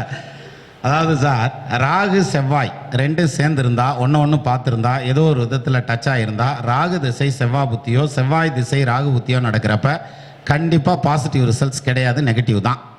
சரிங்களா? அப்போ ராகு செவ்வாய் கனெக்ட் ஆகியிருக்கக்கூடாது. சரி, அதுலேயும் ராகும் செவ்வாயும் ஒரே நட்சத்திரத்தில் உட்காந்துருந்துச்சுன்னு வைங்க, இன்னும் ஃபயர் கூடுதலாக இருக்கும். ஸோ இது மாதிரி ஒரு சில கணக்கு வைக்கலாம். சரி, இந்த ராகு தசை செவ்வாய் புத்தி ஒரு பொண்ணுக்கு நடக்குது. நான் சொல்கிறது ஒரு 15-20 வருஷம் இருக்கும். புவனேஸ்வரின்னு சொல்லி அந்த பொண்ணு பேர். அந்த தசா புத்தி நடக்குது. அப்போ கல்யாணத்துக்கு ஒரு மாப்பிள்ளை வீடு வந்து கேட்குறாங்க. நான் சொல்கிறேன், இந்த ராகு செவ்வாயில் கல்யாணம் நடக்காது, இது முடிஞ்சு குரு ஆரம்பித்ததும் கல்யாணம் நடக்கும்ங்கிறேன். ஆனால் ராகு செவ்வாயில் நடந்துருச்சு கல்யாணம். சரியா? இந்த மைக்கு இந்த மேடை முன்னாடி சார் நிறைய பேர் சொல்லியிருப்பாங்க, நான் அப்படி சொன்னேன் நடந்தது, இப்படி சொன்னேன் நடந்ததுன்னு. யாராவது ஃபெயிலர் சொல்லி கேட்டிருக்கீங்களா? கேட்டிருக்க முடியாது, சொல்ல மாட்டோம், நம்ம சொல்ல மாட்டோம் இல்லையா? ஆனால் ராகு செவ்வாயில் கல்யாணம் நடக்காதுன்னு சொன்னேன், ஆனால் நடந்தது. இப்போ அடுத்த பாயிண்ட் எடுங்க, ஏன் நடந்தது? ஏன்னா நம்ம வந்து சொன்னது மாறி நடந்திருக்கு அப்படின்னா அதுக்கு என்ன காரணம் அப்படின்னு அப்போ எடுக்க போய் தான் சார். இப்போ நீங்கள் நம்ம சேனலை போய் பாருங்கள், பூரா ராகு கேதுவை பற்றி நூலாக பிரிச்சிருப்பேன் நான். நிறைய வீடியோ இருக்கும் ராகு கேதுவை பற்றி. அதுக்கு என்ன காரணம், ஏன் அந்த கல்யாணம் நடந்தது அப்படின்னு பார்க்கல. சிம்பிளஸ்ட் தியரி தான், வேறு ஒன்றும் இல்லை. இந்த ராகுவும் செவ்வாயும் சஷ்டாஷ்டகம் 6, 8, 12ன்னு உட்காந்துருக்கு. சார் நமக்கு தெரிஞ்ச சஷ்டாஷ்டம் என்ன? 6, 8, 12 இருந்தால் அது நெகட்டிவ், ரைட்டா? ஆனால் இந்த 2 கிரகம் 6, 8, 12 உட்கார்ந்தது, அது 2 டச் ஆகலைங்கிறதுனால அங்கே பாசிட்டிவ் பலன் கொடுத்துருச்சு. புரியுதுங்களா? அதனால தான் எனக்கு என்ன யோசனை வந்தது அப்படின்னாக்க, அப்போ எல்லா கிரகமும் எல்லா பலன்களையும் செய்யும். எது? பாசிட்டிவான பலனும் செய்யும், நெகட்டிவான பலனும் செய்யும். இப்போ 8ஆம் இடத்தில் ராகு அப்படின்னு வச்சுக்கோங்க. நமக்கு தெரிஞ்சது என்ன சார்? செயல் கிரகம், வீணா போவான், சொன்னோடி கேட்க மாட்டான், தொழில் உருப்படாது, சொத்து பத்தை வித்து போடுவான், ஊரை விட்டு ஓடிடுவான், பொருளாதாரம் கெட்டு போயிடும், சொந்த பந்தம் விட்டு போயிடும், வீட்டுக்காரம்மா பக்கத்தில் நிற்காது, தாலியை கலட்டி அவன் காலில் கட்டி விட்டு போயிடுவான். கரெக்டு தானே சார்? இதெல்லாம் தானே பலன் 8ஆம் இடத்துக்கு. ஆனால் 8ஆம் இடத்துல ராகு வந்து நின்று கோடீஸ்வரன் ஆனவன்லாம் பார்த்துருக்கேன் நான் என்னோட எக்ஸ்பீரியன்ஸில். எப்படி அப்படின்னா வேற ஒன்றும் இல்லை. 8ஆம் இடத்துல ராகு நிற்கிறார். அந்த 8ஆம் இடத்துக்கு ராகுக்கு வீடு கொடுத்த கிரகம் ஆட்சியாக இருக்கார் அல்லது உச்சமாக இருக்காருன்னு வச்சுங்களேன், நிச்சயமாக அந்த ராகு தசை தோக்காது, ஜெயிக்கும், கன்ஃபார்மாக ஜெயிக்கும். சரியா? அதே இது ராகுவுக்கு வீடு கொடுத்த கிரகமும் நட்சத்திர சாரம் கொடுத்த கிரகமும் ஒன்று சேர்ந்துருந்துச்சுன்னு வைங்களேன், அந்த ராகு எங்கே உட்காந்துருந்தாலும் ஜெயிக்கும். நான் சொல்கிறது 12 கட்டம் இல்லை, 14 கட்டம் தாண்டி உட்காந்துருந்தாலும் ஜெயிக்கும். அப்போது பாருங்கள், இந்த 2 கிரகமும் சஷ்டாஷ்டமாக இருந்ததுன்னா அந்த ராகு தசை மீடியமான தசையாக போயிடும். இது ரெண்டும் ரொம்ப வீக் ஆயிருச்சுனாக்கா ஆட்டோமேட்டிக்காக அடி ஆயிரும். அப்போ பாருங்கள், 2ஆம் இடத்தில் தனிச்ச ராகு நின்னா குடும்பம் அமைதியாக இருக்குமா அப்படின்னா இருக்காது. எல்லாத்துக்கும் தெரிஞ்ச பதில் இது. 2ஆம் இடத்தில் தனித்த கேது நிற்கிறார், ராகு நிற்கிறார், அவருடைய தசை நடக்கிறார். அப்போ குடும்பம் அமைதியாக இருக்குமானா இருக்காது. ஆனால் 2ஆம் இடத்ததிபதி அந்த இடத்துல ஆட்சியாக இருக்கார், கூட ராகு நிற்கினா அந்த குடும்பம் நல்லபடியாக ஓடும், சந்தோஷமாக ஓடும், ஈவன் அது வக்கரமானாலும் நல்லா ஓடும். நான் பார்த்துருக்கேன் சார். அப்போது இந்த மாதிரி நமக்கு அந்த அனுபவம் வரையில தான் இதில் இருக்க டெக்னிக்ஸ் புரியும் நமக்கு. அதாவது எப்படின்னா, சூரியன் முதல் கேது ஈராக 9 கிரகம், மேசம் முதல் மீனம் ஈராக 12 ராசி, அதே மாதிரி 27 நட்சத்திரம். இதை படிக்கிறதுக்கு எவ்வளோ நேரம் சார் ஆக போகுது? மிஞ்சி போனால் 1 வாரம் ஆகட்டும், 2 வாரம் ஆகட்டும், அதுக்குள்ளே படிச்சுருவோம்ல. அப்புறம் படித்ததையே திருப்பியாக படிப்போம், நம்ம திருப்பி படிக்க மாட்டோம். அப்போது இந்த மேட்ரை எப்படி ஹேண்டில் பண்ணுறதுங்கிறதுல தான் இருக்குது. இப்போ கார் ஓட்டுறவங்களுக்கு ஒரு ஐடியா கிடைக்கும். அதாவது எப்படின்னா, இதுதான் ஸ்டேரிங், இது வந்து ஆக்சலேட்டர், இது பிரேக்கு, இது கிளச்சு, இது கியரு அப்படின்னு சொல்லி கொடுப்பாங்க. அதுக்கப்புறம் 1,00,000 கிலோமீட்டர் ஓட்டினாலும் அதான் ஆக்சலேட்டர், அதான் பிரேக்கு, அதான் கிளச்சு, மாற்றிலாம் வைக்க மாட்டாங்க. அப்போ இந்த இருக்கிறத வச்சுக்கிட்டு நம்ம எப்படி ஹேண்டில் பண்ணி போகணும், எங்கே ஸ்பீடாக போகிறது, எங்கே மெதுவாக போகிறது, எங்கே வளைஞ்சு போகிறது அப்படிங்கிற அந்த இதை கற்றுக்குறோம். அந்த நிதானம் கிடைக்குது பாருங்கள், அதுதான் சார் ஜோசியம் கற்றுக்கிறது என்னை பொறுத்த வரைக்கும். சரியா? அதை விட்டுட்டு நான் ஜோசியம் கற்றுக்கிறேங்கிற பேரில் எனக்கு T9 தெரிஞ்சால் தான் ஜோசியர், D10 தெரிஞ்சால் தான் ஜோசியர், அஷ்டவர்க்கம் தெரிஞ்சால் தான், ஒரு வர்க்கமும் தெரிய வேண்டியதில்லை. வெத்தலையாக வாங்கிட்டு வா நான் குறி சொல்கிறேன்னு சொல்கிறவங்க எத்தனை பேர் சார் இருக்காங்க? அவங்களும் தான் ஜோசியம் சொல்கிறாங்க. என்னத்தை படிச்சிருக்கிறாங்க? நான் பராசரர் BPH படித்தேன்னா சொல்கிறாங்க? இல்லை, ஆனால் சொல்கிறாங்கல்ல, கரெக்டாக தானே நடக்குது. அப்படின்னா என்ன அர்த்தம்? நமக்கு வாக்கு பலிதம் இருக்கணும் அப்படின்ற அர்த்தம். ஜோசியம் வருமா அப்படிங்கிறதுக்கு புதன் ஸ்ட்ராங்காக இருந்தால் வரும். கேந்திரத்தில் இருந்தால், திரிகோணத்தில் இருந்தால், லக்னாதிபதியோடு இருந்தால், 2ஆம் பாவாதிபதியோடு இருந்தால், குரு புதன் சேர்ந்துருந்தா, குரு லக்னத்தை பார்த்துருந்தா, இல்லை புதனை குரு பார்த்துருந்தா, குருவை புதன் பார்த்துருந்தா, இப்படி ஏதோ சொல்லிக்கிட்டே போகலாம், படிச்சிடலாம். ஜோசியம் சொல்லணுமே. அப்போ சொல்லணும்னா வாக்கில் ஏதாவது ஒரு பாவ கிரகம் கண்டிப்பாக சம்மந்தப்படும், இல்லை வக்கர கிரகம் சம்மந்தப்படும். ஏதாவது ஒன்று சம்மந்தப்பட்டால் தான். அதுலேயும் குறிப்பாக சனி, ராகு, கேது சம்மந்தப்பட்டதில் பிரச்சனை. பூரா மனசுக்குள்ளேயே வச்சுக்கிடுவாங்க. நான் உள்ளுக்குள்ளேயே சிரிச்சுக்கிறேன், மனசுக்குள்ளேயே இந்த மாதிரி உள்ளுக்குள்ளேயே வச்சுக்கிடுவாங்க, வெளியே சொல்ல மாட்டாங்க.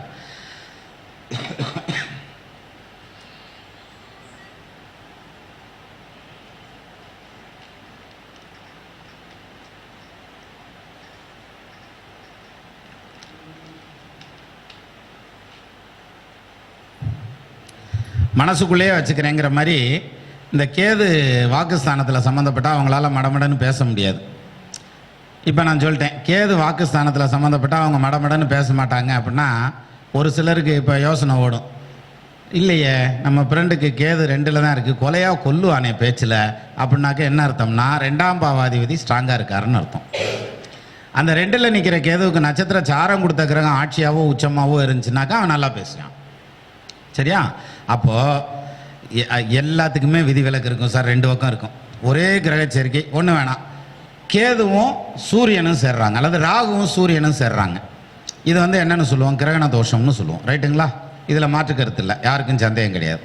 சரி, இந்த ராகு சூரியன் சேர்ந்துருந்து சூரிய தசை நடந்தால் என்ன ஆகும்? சூரியனை விட ராகு பகை கிரகம், பாம்பு கிரகம், வலிமையான கிரகம், செய்யும் முந்தி தனக்கதிகன் செவ்வாய் வலுது, செவ்வாயில் வெய்ய சனியும் வலிவதனை விடவே அரசன் மிக வெளியன் துய்யவரசன் தனில் இதன வெய்யோன்முகம் அவற்றில் பானுவிர் பாம்பே வலிதுன்னு அந்த பாட்டு வரும். அப்போ எல்லாத்துலேயும் வலிமையானது பாம்பு கிரகம். அந்த பாம்பு கிரகம் வந்து இந்த சூரியனை மறைச்சிப்படும் அப்படிங்கிறது வரைக்கும் கரெக்ட். ஆனால் பாருங்கள், சிம்மத்தில் ராகு சூரியன் சேர்ந்திருந்து அல்லது மேசத்தில் ராகு சூரியன் சேர்ந்திருந்தால் நிச்சயமாக அவங்க வாழ்க்கையில் ஜெயிப்பாங்க. சூரிய தசை சூப்பராக இருக்கும், ராகு தசை பிரமாதமாக இருக்கும். எழுதி வச்சுங்க, கன்ஃபார்மாக நடக்கும் சார், இதில் மாற்றுக்கிறதே வராது. அப்போ இதில் 100% ஃபெயிலர் ஆகுதுன்னா பாஸ் ஆயிருமானா அதுவும் சொல்ல முடியாது. அங்கே வேறு ஒரு பாயிண்ட் இருக்குது. அது வந்து ஆனால் மேக்ஸிமம் இல்லை, மினிமம் தான். ஒரு சின்ன எடுத்துக்காட்டாக சொல்லணும்னாக்கா அதுக்கு வீடு கொடுத்த கிரகம் வீக்காக இப்போ அதுனா மேசம் இது மேஷத்தில் போகும்போது மட்டும் வீடு கொடுத்த கிரகம் வரும். அதில் வந்து அவர் நீசமாகி போனார்னா அந்த உச்சமும் அந்த ராகு சேர்ந்துருக்கான் டூப்ளிகேட்டாக போயிடும், அந்த இடத்துல வேலை செய்யாது. அதனால் அது லீஸ்ட் பர்சன்டேஜ். ஆனால் மேஷத்தில் சூரியனும் ராகுவும் சேர்ந்துருக்காங்க, சிம்மத்தில் சூரியனும் ராகுவும் சேர்ந்துருக்காங்கன்னா அந்த ராகு திசையோ சூரிய திசையோ நடந்துச்சுன்னா அது யோக திசை. ஆனால் நம்ம என்ன படிச்சிருப்போம், ராகு சூரியன் சேர்ந்துருந்ததுனால் பாம்பு கிரகத்தோடு சேர்ந்துருந்தா தாப்பேன் சரியில்லை அப்படின்னு. ஆனால் தாப்புனா ரொம்ப பாசமாக பிரியமாக அன்பாக எல்லாமுமா இருப்பார். அப்போது இது மாதிரியான விதிவிலக்குகளை கண்டுபிடிக்கிறதுன்னு இருக்கு பாருங்க, அதுதான் அதில் பெருசு. அதில் தான் சொல்லுவாங்க என்கிட்ட வர்க்கோத்தமமாக இருக்குது இந்த கிரகம். ஏன்னா இப்போ நம்மகிட்ட சாதகம் கேட்க வர்றாங்கல்ல, நீங்கள் ஒன்றும் சிரமமே பட வேண்டியதில்லை. இப்போ ஜோசியம் சொல்கிறதுக்கு இவங்களை மாதிரி சொல்லி கொடுக்குறதுக்கு தான் கஷ்டப்படணும். எப்படின்னா 10 பேரை உட்கார வச்சுக்கிட்டு பாடம் எடுக்கிறேங்கிற பேரில் அவங்களோட மல்லு கட்டி அது அவங்க திருப்பி கேட்குற கேள்விக்கெல்லாம் பதில் சொல்லி அதுதான் சிரமம். ஜாதகம் பார்க்குறது ரொம்ப ஈஸி சார். எப்படின்னா நீங்கள் ஜாதகத்தை கையில் கொடுத்துருவாங்க, வாங்குறோம்ல வாங்கலே சொல்லிடுவாங்க லக்னாதிபதி தசை நடக்குதுங்க அப்படிம்பார் அவர். அங்கேயே சொல்லுவார் சரிங்க அப்படின்னுக்கணும். அஷ்டமாதிபதி புத்தி நடக்குது, சரி. பஞ்சமாதிபதியோட அவர் உட்காந்துருக்கிறார், சரி. நம்ம இந்த கணக்கு போட்டுக்கிட்டே இருப்போம்ல, அப்போ அவர் சொல்லுவார் இந்த மாதிரி பஞ்சமாதிபதியோட உட்காந்துருக்கு. இந்த 7.5 சனி வர்றதுனால இப்போ கொஞ்சம் ஸ்லோவாக இருக்குது. இந்த 7.5 இந்த ஒரு வருஷத்தில் முடியுதில்ல, முடிஞ்சதுக்கப்புறம் புது தொழில் ஸ்டார்ட் பண்ணால் நல்லாயிருக்கும். அப்படி தானே சார்? ஆமாங்க, சரி கொடுங்க அப்படின்னு வாங்கிட்டு போயிடுவார். ரைட்டா? இப்போ ஜோசியம் சொல்கிறது ரொம்ப ஈஸி சார். ஏன்னா எல்லாருமே ஜோசியர் தான், எல்லாத்துக்கும் ஜோசியம் தெரியும். அப்போ இந்த இவங்க இப்போ நம்ம போய் உக்காந்துருக்கோன்னு வச்சுங்களேன், ஒரு இது பேசிக்கிட்டு இருக்கான், இந்த ஐயா தான் பிரமாதமாக நிறுத்துறேன், நான் உள்ளே வந்தது அதெல்லாம் சாணம் விற்கிற சோனை வந்துட்டான், நான் நிப்பாட்டிக்கிறேன் அப்படின்னு டபார்னு நிப்பாட்டினார் வருங்க. அது மாதிரிலாம் நிப்பாட்டுறது எல்லாராலையும் முடியாது. அதாவது எப்படின்னா இப்போ ஒருத்தர் ஜாதகம் சொல்லிட்டு இருக்காருன்னு வச்சுங்களேன், நம்ம போய் பக்கத்தில் உட்காந்துருந்தோம்னு வைங்களேன், நம்ம வாய் சும்மா இருக்குன்றீங்க, நீங்கள் உட்காந்து வருங்க தெரியும். இந்த பாருங்க, இந்த குரு வந்து அவ்வளவு பிரபாதமாக இல்லை, இந்த குரு தசை வந்து சுமாராகத்தான் இருக்கும் அப்படின்னு அவர் சொல்கிறாருன்னு வைங்களேன். இல்லையே 5-9க்கு உண்டானவர் சுபர் பாவராயினும் மிஞ்சும் பலன் செய்வாரே அப்படின்வான் நம்மால். நம்ம வாய் சும்மா இருக்காது. இப்போ நான் தெரியாமல் கேட்குறேன், இந்த ஐயர்கள்லாம் மந்திரம் சொல்லுவாங்க கல்யாணத்தில் இதில் எல்லாம் சொல்லுவாங்க இல்லையா? நான் அதில் அறிவொளி தான் ஒன்று சொன்னார், அது பிரமாதமாக இருக்கும், சொல்கிறேன் கேளுங்க. ஒருத்தர் என்ன பண்ணியிருக்காரு, திதி கொடுத்துட்டு இருந்திருக்கார். அந்த திதி கொடுக்கல ஐயர் மந்திரம் சொல்லியிருக்கார். அப்போ இவர் கேட்டிருக்கிறார், என்ன மந்திரம் முடியாது, இது வந்து இந்த இறந்த மனுஷனை சொர்க்கத்துக்கு அனுப்புகிற மந்திரம். ஓஹோ, அப்போ இந்த மந்திரத்தை எங்கே சொன்னாலும் சொர்க்கத்துக்கு ஆமாம் சொர்க்கத்துக்கு போவாங்க, இது நல்ல மந்திரம், சாமிக்கு ஓந்தது அப்படின்னு சொல்லியிருக்கார். அப்போ இவர் கேட்டிருக்கார், சந்தேகம் கேட்டிருக்கான், ஏங்க இதை கல்யாணம் பண்ணுறப்ப சொல்லலாமா அப்படின்ட்டு இருக்கான். அதான் சொர்க்கத்துக்கே போகுதில்ல, அவன் மந்திரம் சொல்லாமலே சொர்க்கத்துக்கு போயிடுவான்டா. அது மாதிரி நம்ம எதுவுமே சொல்ல வேண்டியதில்லை, நம்மகிட்ட வர்றவங்களே நம்மளுக்கு ஜோசியம் சொல்லி கொடுத்து கையில் காசும் கொடுத்துட்டு போயிடுவாங்க. சரியா? அப்போ நமக்கு என்ன வேணும், ஒரு தைரியம் வேணும். நோட்டை வாங்கி உட்காந்து நான் பார்த்து சொல்கிறேன் ஜோசியர் அப்படின்னு சொல்லி போர்டு ஓட்டு உட்காரணுன்ற தைரியம் தான் வேணும். சரி, அப்போது புதுசாக மெத்தடு கண்டுபிடிச்சி சொல்கிறாங்க. இப்போ அதை வந்து ஒருத்தர் குறை சொல்கிறாங்க, நம்மால் கூட கண்டுபிடிச்சிருக்காரு, எம்எம் சிஸ்டம் அப்படின்னு ஒன்று கண்டுபிடிச்சிருக்கிறார். அப்போ தான் என்னையா கேட்டாங்க, நீங்கள் என்ன கண்டுபிடிச்சிங்க? நான் என்னமும் காணாம போடலையே, அது வந்து நான் என்னத்தையுங்க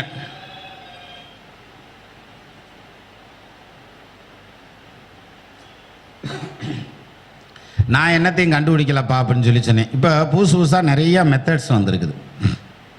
அப்போது இந்த மெத்தட் வந்து நம்ம ஃபாலோ பண்ணி போகலாமா அப்படின்னா தாராளமாக போகலாம்.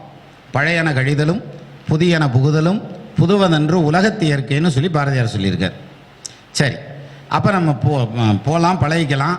நமக்கு ஒத்து வருதா வச்சுக்கோங்க, ஒத்து வரலையா விட்டுருங்க. சரியா? அவ்வளோதானே சார். செருப்பு போடுறான், காலை கடிக்குதுன்னா கழட்டித்தானே விடுறான் இல்லையா?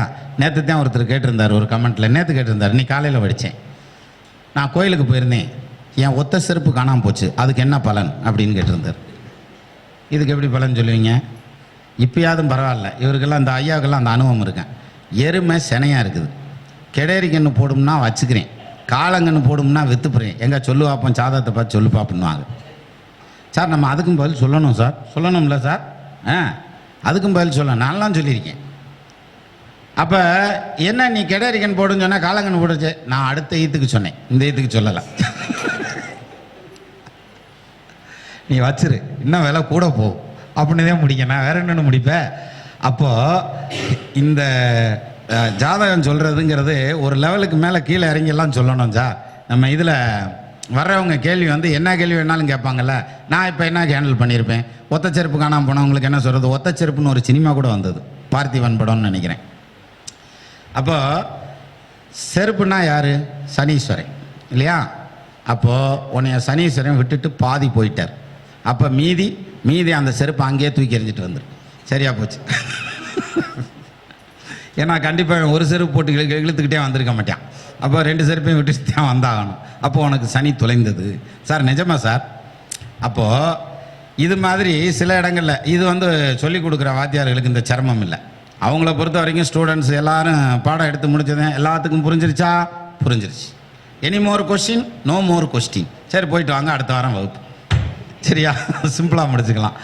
ஆனால் சிலர் அப்படி இல்லை, கேள்வியாக கேட்டு போட்டு உலுக்கி எடுத்துருவாங்கன்னு சொல்லுவாங்க. இல்லை அந்த மாதிரி உலுக்கி எடுத்துருவாங்க. அப்போ ஜோசியம் படிக்கிறதுங்கிறது வந்து நான் முதவே சொன்னேன், ரொம்ப ஜாலியான சப்ஜெக்ட் சார் அப்படின்னு சொல்லிட்டு. நம்ம எதிர்பார்க்காத நம்ம பார்க்காத விஷயங்கள் எல்லாம் விதவிதமாக வரும் சார். நான் ஒரு சின்ன இன்சிடென்ட் சொல்கிறேன். இது மாதிரி நிறையா சொல்லலாம். ஒரே ஒரு இன்சிடென்ட் சொல்கிறேன்.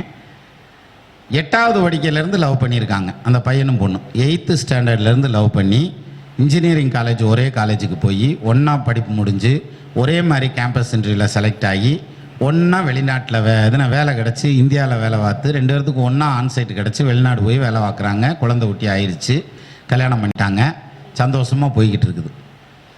இப்போ பாருங்கள், திடீர்னு ஒரு நாள் அந்த அம்மா கூப்பிட்டு இந்த ஐயா கிட்ட சொல்கிறாங்க, இந்த மாதிரி கிட்டத்தட்ட ஒரு வருஷமாக எனக்கு இன்னொரு கனெக்ஷன் இருக்குது. அவரே வந்து அவர் கூட தான் எனக்கு திருப்தியாக இருக்கேன். நீ வந்து நான் டிவோர்ஸ் கொடுத்துறேன், நீ வாங்கிட்டு போயிரு. எது 2 குழந்தை ஆயிடுச்சு, நான் குழந்தைகளை நானே கூப்பிட்டு போகிறேன், நீ ஒன்றும் சிரமப்பட வேணாம், நான் வந்து இது அவரோட குடும்பம் நடத்திக்கிறேன் அப்படின்னு சொல்லி அந்த அம்மா சொல்லிவிட்டு டிவோர்ஸ் கொடுக்குறேங்குது. உடனே அவர் என்ன பண்ணார் தெரியுங்களா? டிவோர்ஸும் கொடுத்து அவர் வாங்கி வச்சுருந்த சொத்து பத்தையும் கொடுத்து வச்சுருந்த காரையும் கொடுத்து கையில் இருந்த காசு பணத்தையும் கொடுத்து எம்டி ஆகிட்டு நீ போய் நல்லா பொழைச்சிக்கன்னு அனுப்பிச்சி விட்டார். அனுப்பிச்சி விட்டுட்டு வந்து நம்மகிட்ட அப்பாயின்மெண்ட்டு போட்டு அப்பாயின்மெண்ட்டில் அழுகுறாரு சார். யோசிச்சு பாருங்கள். இதை விட இன்னொன்று, அப்போ இது மாதிரியான விஷயங்கள் நம்ம கேள்விப்படாத விஷயங்கள். இது என்ன கேள்விப்படாது, இன்னொன்று இருக்குது. இதே அமெரிக்காவில் வந்து ஒருத்தர் கேள்வி கேட்குறார், என் பையன் கல்யாணம் பண்ணிக்குவானா சார்? பண்ணிக்குவாங்க. அப்பா எனக்கு ரொம்ப சந்தோஷம். அப்போ அடுத்த கேள்வி கேட்டான் பாருங்கள், அதிர்ச்சி ஆகிட்டேன். என் பையன் ஒரு பொம்பளை பிள்ளைய கல்யாணம் பண்ணிக்கிடுவானா அப்படின்னு கேட்டார். நிஜமா சார்? நிஜமாக நடந்தது. என்ன காரணம்? நம்ம தான் அறிவு இல்லாமல் ஆணு பொண்ணுமா கல்யாணம் பண்ணுறோம் போல இருக்கு. அங்கெல்லாம் அறிவாளிகள் இல்லை, நமக்கு விளக்கரம் தானே அறிவாளி. ஆயம்பூரா இந்த மாதிரி வித்தியாசமான கேள்வியெல்லாம் வருது. அதே மாதிரி ஒரு பொண்ணு இங்கே, இது நம்ம ஊர்லேயே நடந்தது, திடீர்னு வந்து ஆம்பளை பிள்ளை மாதிரி பிஹேவ் பண்ண ஆரம்பிச்சிருச்சு. ஸ்டெப் கட்டிங் வெட்டிக்கிறான்னா இது முடியெல்லாம் வெட்டிக்கிட்டு ஜீன்ஸ் பேண்ட் தான் போடுது. அது ஒரு டைப்பாக மாறிடுச்சு அப்படின்னு. இப்போ பாருங்கள், இது எல்லாத்துக்குமே நம்ம இதில் இருக்குது சார். நீங்கள் இப்போ ஜோதிட புத்தகங்களில் பார்த்தீங்கன்னா இது எல்லாத்துக்குமே பாடல்கள் விளக்கங்கள் எல்லாமே இருக்குது. இந்த மாதிரியான வித்தியாசமான அணுகுமுறை எல்லாத்துக்கும். நாலவனும் ஆறவனும் 5 வைந்தோன் நரகதி அடைந்திருக்க ராகு குஜன் பார்க்க பாலனிவன் தனைப்பயந்த வாவி மகர் பாவி பரப்புருஷருடன் கூடி பஞ்சனையீர் படுப்பாள். அப்போ பாருங்கள், இதை இந்த ஜாதகத்தை விரிச்சு வச்சு நான் திறமையாக சொல்லுவேனாக்கும் அப்படின்னு சொல்லி ஒரு ஜாதகத்தை படிச்சுட்டு இதில் உங்கள் அம்மா இப்படி இருக்குடா அப்படின்னாக்கா என்ன செய்வேன்? வெளுத்து விட்டுருவேன் நம்மளை, இல்லையா? அதனால தான் என்ன சொல்கிறாங்க, பொய்மையும் வாய்மை இடத்த புரைதீர்த்த நன்மை பயக்குமணின்னு தாடிக்கார் சொல்லியிருக்காரு. எதை எங்கன்னா சொல்லணுமோ அதை அங்கே சொல்லணும், சொல்லப்படாது அப்படின்ற மாதிரியான பாயிண்ட். அப்போது ஜோதிடத்தில் வந்து அவ்வளோ கலையான அம்சம் நிறையா இருக்குது சார். ஜாலியான அம்சம். நம்ம ஒரு பக்கம் பணம் சம்பாதிக்கிறது அப்படிங்கிறத பார்க்குறோம். எனக்கு தெரிஞ்சு பணம் சம்பாதிக்கிறதுக்காக ஜோசியம் படித்த யாருமே ஜெயிக்கலை சார் இந்த ஃபீல்டில். பணம் சம்பாதிக்கிறதுக்காக ஜோசியம் படித்த யாரும் ஜெயிக்கலை. ஜெயித்தவங்க யாரும் பணத்தை குறியாக எடுத்துகிட்டு போகலை. சரிங்களா? அவங்க தான் ஜெயிச்சிருக்காங்க, பெரிய அளவில் ஜெயிச்சிருக்காங்க. அப்போது இதிலேருந்து என்ன தெரியுது? எங்களுக்கு என்னென்னமோ தெரியுது அப்படின்ற மாதிரி நமக்கு அந்த ஜோதிட கலை அப்படின்னு இருக்குல்ல, அந்த ஒரு கலையில் ஆர்வம் மட்டும் இருந்தால் போதும், அது வாட்டுக்கு நம்ம வாட்டுக்கு பிச்சுக்கிட்டு வந்துடும். நான் சொன்னேன் இல்லையா, நமக்கு ஒரு மீடியம் வேணும். ஏதாவது ஒரு மீடியம் இருந்தால் அதை வச்சு பலன் சொல்லிடலாம். எப்படி பலன் சொல்கிறது? இப்போ ஒன்றும் வேணாம் சார், ஒருத்தர் வர்றாரு, அவர் ஒரு கேள்வி கேட்க போகிறாரு அப்படின்னா அவர் போட்டிருக்க கலர் என்ன கலர் ட்ரெஸ் போட்டிருக்கார். இப்போ வந்து ஒரு இது போட்டிருக்காருன்னு வச்சுங்க, டார்க் கலர் கருப்பு கலர் சேர்ந்த மாதிரி ப்ளூ கலர் சேர்ந்த மாதிரி ட்ரெஸ் போட்டிருக்கார். சரி இப்படி வச்சுக்கிருவோம். ப்ளூ கலர் சேலையில் வந்து கேட்குறாங்க, ஒரு கேள்வி கேட்க போகிறாங்க அப்படின்னா என்ன சொல்கிறது? அவங்க வந்து கண்டிப்பாக தொழில் பற்றி தான் கேட்பாங்க, கெரியர் பற்றி தான் கேட்பாங்க. ஆனால் நல்லா இருக்கும் உங்களுக்கு கெரியர், நீங்கள் டெவலப் ஆகிருவீங்க. ஏப்பா அப்படின்னா சனியுடைய பாசிட்டிவ் கலர் ப்ளூ தானே, நெகட்டிவ் கலர் தானே கருப்பு, அப்போ ஜெயிச்சிடலாம், சிம்பிளாக முடிச்சிடலாம். சரி, இன்னொருத்தர் சொல்லுவார், அவ்வளோ தூரம் போக வேண்டியதில்லை, இப்போ என்ன ஓரம் நடக்குதுன்னு பார்த்து அதுக்கு பதில் சொன்னால் போதும், அதுவும் சரியாக வரும். சரி, அவ்வளோ தூரம் போக வேண்டியதில்லை, இப்போ என்ன நட்சத்திரம் இன்னைக்குன்னு பார்த்து அதுக்கு பதில் சொன்னால் போதும். இன்னொருத்தர் சொல்லுவார், சந்திரன் எந்த வீட்டில் இருக்குன்னு வர, அதுக்கு பதில் சொல்ல போதும். சரியா? அப்போ ஒருத்தர் சொல்கிறதையும் சரின்னு இல்லை, எல்லாரும் சொல்கிறதும் சரி. அப்போது நம்ம வந்து நமக்கு எது மேட்ச் ஆகுது அப்படிங்கிறதான் பார்க்கணும். அப்போ நமக்கு மேட்ச் ஆகிறது எந்த இடம் வருதோ அந்த இடத்துல ஸ்டாண்ட் பை ஆயிரும். ரைட்டு, இந்த இடம் நமக்கு மேட்ச் ஆகுது, இதுலேயே நின்றுக்கணும். ரொம்ப தூரம் சுற்ற வேண்டியதில்லை சார். பிரசன்னம் எடுக்கிறதுக்குங்கிறது எவ்வளோ எடுக்கணும்? இப்போ என்ன சொல்லலாம்? இப்போ ஒருத்தர் கேள்வி கேட்குறாரு, என்ன பதில் சொல்லலாம்? அதாவது கடகத்தில் சின்ன முள் நிற்கிது, கன்னியில் பெரிய முள் நிற்கிது, கரெக்டானு பாருங்க. கடியாரம் வாங்குற இங்கே இருக்குது, கொடையை வச்சு மறைச்சிட்டார். இப்போ வந்து கொடைக்கு ஒரு பரிகாரம் தான் சொல்லணும்னா மாதிரி, இது 3:17 நிற்கிதா, 20நாக்க. இப்போ சின்ன முள்ளும் பெரிய முள்ளும் ஒன்றா நிற்கிதா சார்? அப்போ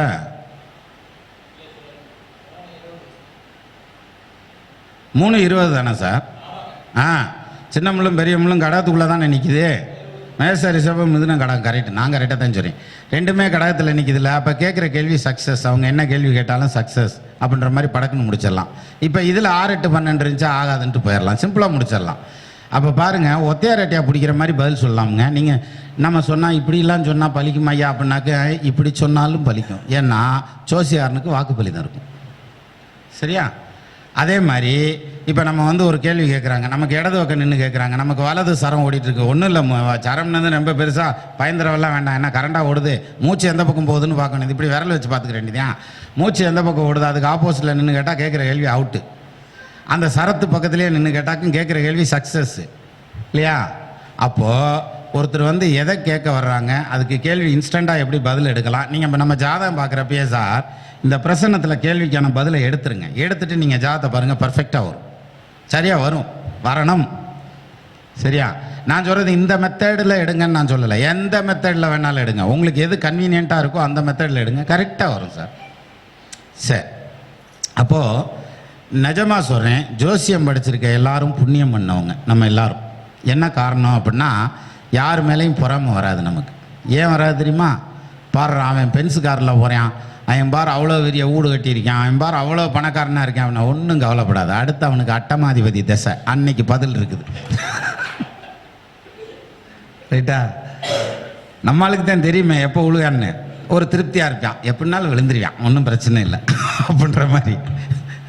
அப்படி இல்லை, ஜோசியர் வந்து நம்மகிட்ட ஜாதகம் பாட்டு போனவங்க நல்லா இருக்கேன்னு வந்து சொல்லணும் இல்லையா? சொன்னால் நமக்கு சந்தோஷமாக இருக்கும். செல்வி ஐயா தான் சொன்னார், இப்போ ஜோசியாரனும் ஃபைனான்ஸுக்காரனும் ஒன்று.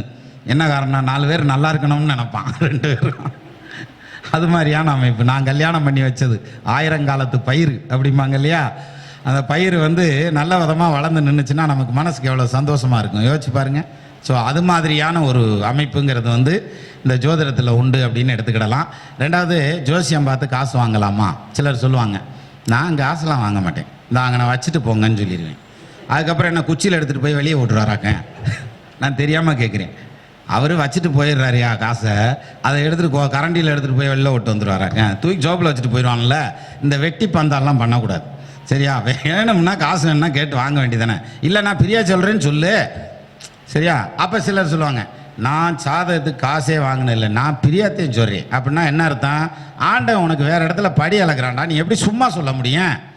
ஏதாவது ஒரு வருமானம் இருந்தால் தானே நீ இதை ஃப்ரீயாக சர்வீஸ் பண்ணுவேன். அப்போ உனக்கு இன்னொரு இடத்துல ஆண்டவன் படி அளக்குறான், அதை வச்சுக்கிட்டு நம்ம இதில் ஃப்ரீயாக பண்ணுறோம். இப்போ இவர் ஜோசியராக இருக்கார், முரளி முந்தனுக்கு வேறு வருமானம் இல்லை, இதுதான் வருமானம். அப்போ இதில் தானே சம்பாதிக்கணும், இதில் தானே அவர் குடும்பத்தை ஓட்டணும், 4 பேருக்கு அவரை நம்பி 4 பேர் இருப்பான்ல, அவங்களுக்கு சம்பளம் கொடுக்கணும், எல்லாம் பண்ணணும்ல. அப்போது சம்பாத்தியம் அப்படிங்கிறது ஜோசியத்தில் பண்ணலாமா அப்படின்னா தாராளமாக பண்ணலாம், யாருக்கும் எந்த தப்பும் வந்துடாது. ஆனால் நம்ம தொழிலை நேர்மையாக பண்ணுற வரைக்கும், சரியா? நம்ம ஒருத்தரை ஏமாற்றி சம்பாதிக்கணும்னு நினச்சா மட்டும்தான் அதுனா சார் தப்பு. நான் தான் சொன்னேன், ஜாதகத்துக்கு எவ்வளோ வேணும், 1000 ரூபா வேணும் கேளுங்க, எனக்கு 500 ரூபா வேணும், 100 ரூபா வேணும், இல்லை 2000 ரூபா கேட்டு வாங்கிக்க வேண்டியதான், எம்பிட்டு வேணுமோ கேட்டு வாங்கிக்க வேண்டியதான். கொடுக்குறவங்க கொடுக்குறாங்க, கொடுக்காதவங்க விட்டுருவாங்க. அப்போ இது மாதிரி ஜோதிடத்தை பொறுத்த வரைக்கும் நான் பணம் காசுக்காக இது பண்ணுறதில்ல, நான் காசு வாங்க மாட்டேன் வைக்க அதெல்லாம் கிடையாது. இந்த போலி வேஷமே போட வேணாம், காசு வாங்கலாம். அதே மாதிரி நீங்கள் வாங்கி தான தர்மம் கூட பண்ணலாம், அதனால் என்ன இருக்குது, சரியா? இளமையும் நில்லா யாக்கியும் நில்லா வளவிய வான்பொருள் செல்வமும் நில்லா புத்தேல் உலகமும் புதல்வரும் வாரார் மிக்க அறமே விழுத்துணையாவது. நம்ம மேலே போகும்போது எத்தனை காசு சம்பாரிச்சாரு, எத்தனை இடத்துல சொத்து வாங்கினாருன்னு ஆண்டவன் கணக்கு பார்க்குறான்? ஒன்றும் கிடையாது. எவ்வளவு தான தர்மம் பண்ணியிருக்கான், அவன் வாழ்க்கையில் எத்தனை பேரை கெடுத்திருக்கான், அந்த மாதிரியான அந்த பாயிண்ட்டை தான் கணக்கு வழக்கு பார்ப்பாங்க. அது மட்டும்தான் நம்ம கூட வரும், வேறு எதுவுமே வராது சார். அதான் சொன்னாங்களாம், இந்த மாதிரி சொர்க்கத்தில் போய் பார்த்துருக்காங்க, கடியாரம் வந்து அப்படி டிக் டிக் டிக்னு ஓடிக்கிட்டே இருந்திருக்குது. ஆனால் நிறைய கடியாரம் இருந்திருக்கு. எதுக்கு இத்தனை கடியாரம்னு பூமியில் இருக்கவன்லாம் பொய் சொன்னான்னா ஒவ்வொரு தடவை பொய் சொல்கிறப்பையும் ஒரு தடவை முள் இப்படி நகரும், ஒரு தடவையும் ஒரு செகண்ட் நகரும். அப்போ எவ்வளோ பாவம் பண்ணியிருக்காங்கன்னு ரீடிங் எடுக்கிறோம் அப்படின்னாங்களாம். அப்போ ஏன் கடியாரம் எங்கே அப்படின்னு கேட்டிருக்கான். அவன் கடியாரத்தை காமிச்சிருக்காங்க, அது வந்து 12 ஆரம்பித்து திருப்பி 11ஆம் நம்பர்கிட்ட வந்துருச்சு. ஓ இவ்வளோ போய் சொல்லிட்டேனா அப்படின்னு சொல்லிட்டு உடனே அவனுக்கு டவுட் வந்துருச்சு. எங்கள் ஊரில் ஒரு அரசியல்வாதி இருக்காரு, அவர் கடியாரம் எங்கே அப்படின்னு கேட்டிருக்கான். யம தர்மராஜா அறையில் வந்து ஏசி வேலை செய்யலை, ஃபேன் இல்லைங்கிறனால அந்த கடியாரத்தை மாட்டி வச்சுருக்கோம் கொண்டு போய் அப்படின்னாங்களாம். அப்போ அது அவ்வளோ வேகமாக சுற்றுதுன்னு அர்த்தம், அவ்வளோ வேகமாக பொய் சொல்றியான்னு அர்த்தம் இல்லையா? அது மாதிரி நம்ம வந்து பொய் சொல்லலாம். எதுக்கு சொல்லலாம்? பொய்மையும் வாய்மை இடத்த புரைதிருத்த நன்மை வயக்குமெனின் அப்படின்னு சொல்லி வள்ளுவர் சொல்லியிருக்கார். நல்ல விஷயத்துக்காக பொய் சொல்லுங்கள், தப்பு இல்லை அப்படின்லாம் சொல்லியிருக்கார். அப்போ அந்த மென்மையான வார்த்தை, அதாவது அவங்களுக்கு வர்றவங்களுக்கு நம்ம சொல்லக்கூடியது மென்மையான வார்த்தை. கனி இருப்ப காய் கவர்ந்தற்று அப்படின்னு சொல்லுவாங்க. நல்ல பழம் இருக்கல காய் எதுக்குடா வரிக்கணுன்ற மாதிரி மென்மையாக சொன்னாலே போதுமானது. சிலர் வந்து எப்படின்னா இந்த கிளைண்ட்டும் ஜோசியரும் இப்படி உட்காந்துருப்பாங்க சார், 2 பேர்த்து கையிலையும் கத்தினே இருக்காது. அப்படி 2 பேரும் ஆக்ரோஷமாக மோதிக்கிடுவாங்க, பார்த்துருக்கீங்களாம், பயங்கரமாக மோதிக்கிடுவாங்க. இந்த செவ்வாய் தசையில் இது நடக்காது சார் அப்படின்னா இவர் சொல்லுவார் ஜோசியர், நடந்தே தீரும், அது எவன் சொன்னது நடக்காதுன்னு, நடந்தே தீரும் அப்படின்னு நிற்பாங்க. அப்போ நம்ம எப்படி ஹேண்டில் பண்ணுறது? அவர் இதில் நடக்கவே நடக்காது அப்படின்னு அவர் சொல்கிறாரா, சரி ரைட்டு விட்டுருங்க, நடக்கலைன்னா அடுத்த தடவை நடக்கும், விடுங்க, ராகுல நடக்கும், அவ்வளோதான், சிம்பிளாக முடிஞ்சு வச்சு. அதை அப்படி முடிக்கிறத விட்டு போட்டு நம்ம குறுக்க பிடிச்சி முறிக்கக்கூடாது அப்படிங்கிற மாதிரியான பாயிண்ட் சொல்லலாம். இது மாதிரி நிறைய சொல்லிகிட்டே போகலாம் சார். அப்போது இந்த ராகு கேது மிட் பாயிண்டில் மட்டும் ஒரு வார்த்தை சொல்கிறேன், நான் சொல்லிட்டு கூட முடிக்கிறேன். அதாவது எப்படின்னா, எவ்வளோ நேரம் இருக்குது? 1 மணி நேரம் ஆச்சா? பேசாமரியா நீ வேற அதுக்குள்ளே 1 மணி நேரம் ஆயிடுச்சா? இந்த மைக் எப்படின்னு கேட்டிங்கன்னா ஒரு சைஸான மைக்கு. அதாவது அந்த காலத்தில் நம்மலாம் சின்ன பிள்ளையா இருக்கல 4 நாள் சைக்கிளில் இறங்காமல் ஓட்டினார் அப்படின்னு வாங்க இல்லையா, அது மாதிரி இதை வந்து பிடிக்கிறப்ப பிடிச்சிருவான், ஆனால் எப்போ நிறுத்துறது எப்படி இறங்குறதுன்னு தெரியாது, அது மேலேயே சுற்றிக்கிட்டே இருப்போம் இல்லையா, அது மாதிரி ஆகிரும். அதை 2வது சிலர் பேசுவாங்க, இந்த மைக்கு நம்ம பேச பேச அப்படியே ஆவியை வாங்கிடும் அப்படிம்பாங்க. அப்படின்னா என்ன அர்த்தம்? இது ஒன்றும் ஆவியை வாங்காது, பேச பேச எமோஷன் ஆகி இவனே வாழ்வாள்னு கத்திட்டு டயர்டாகிருக்கான். கேட்டாக்க நான் ஆவியெல்லாம் போச்சு அப்படின்னா. அப்போது எனக்கு தெரிஞ்ச வரைக்கும் இந்த ராகு கேது மிட் பாயிண்ட் இருக்குல்ல சார், ராகு ஒரு முனையில் கேது ஒரு முனையில், ராகு போல கொடுப்பான் இல்லை, கேதை போல கெடுப்பான் இல்லை, இல்லையா? இதுதான் லாஜிக். சரி, அப்போது ஒன்று பாசிட்டிவ் ஃபேக்டர், இன்னொன்று நெகட்டிவ் ஃபேக்டர். இப்போ ராகு கேது மிட் பாயிண்ட் எடுக்கிறீங்க, ராகு டு கேதுக்குள்ளே ஒரு மிட் பாயிண்ட் எடுப்பீங்க, கேது டு ராகுக்குள்ளே ஒரு மிட் பாயிண்ட் எடுப்பீங்க இல்லையா? அப்போது இதில் ஒரு பாசிட்டிவ் மிட் பாயிண்ட் இருக்குது, ஒரு நெகட்டிவ் மிட் பாயிண்ட் இருக்குது. எதுன்னு சொல்லுங்கள் பார்ப்போம். அப்படின்னா சிம்பிள், வேறு ஒன்றும் இல்லை, அதுக்கு நானே பதில் சொல்லிடுறேன். ராகுலேருந்து நீங்கள் கிளாக் வைஸாக எண்ணிட்டு வாங்க, 4ஆம் இடத்துக்கு வந்து நில்லுங்க, அது வந்து நெகட்டிவ் மிட் பாயிண்ட். கேதுலேருந்து சரி ராகுலேருந்து 10ஆம் இடத்தை எடுத்துங்க, அது வந்து பாசிட்டிவ் மிட் பாயிண்ட். எப்படி? ராகுலேருந்து 4ஆம் இடத்துக்கு ராகு திருப்பியும் போகாது, கேது தான் அதை நோக்கி வரும், அப்போ அது நெகட்டிவ். இந்த பக்கம் எடுத்துக்கிட்டிங்கன்னா ராகு அதை நோக்கி வரும், அவர் கொடுக்குறவர், அதனால அது பாசிட்டிவ் மிட் பாயிண்ட். ஆக ராகு கேது எப்படி ஒன்று பாசிட்டிவ் ஒன்று நெகட்டிவ்னு இருக்கோ, அதே மாதிரி இந்த பக்கம் மிட் பாயிண்ட்லேயும் ஒரு பாசிட்டிவ் ஒரு நெகட்டிவ் இருக்கும். நீங்கள் வச்சு பாருங்கள், பர்ஃபெக்டாக வேலை செய்யும். அந்த ஆதிபத்தியம், அந்த ராசி, ஒரு எடுத்துக்காட்டாக மிட் பாயிண்ட்டாக வர்றது 4ஆம் இடம் வருதுன்னா அவங்க வீடு கட்டுறதுக்கு ரொம்ப போராடி இருப்பாங்க. வீடு வாங்குறதுக்கு ரொம்ப போராடி இருப்பாங்க.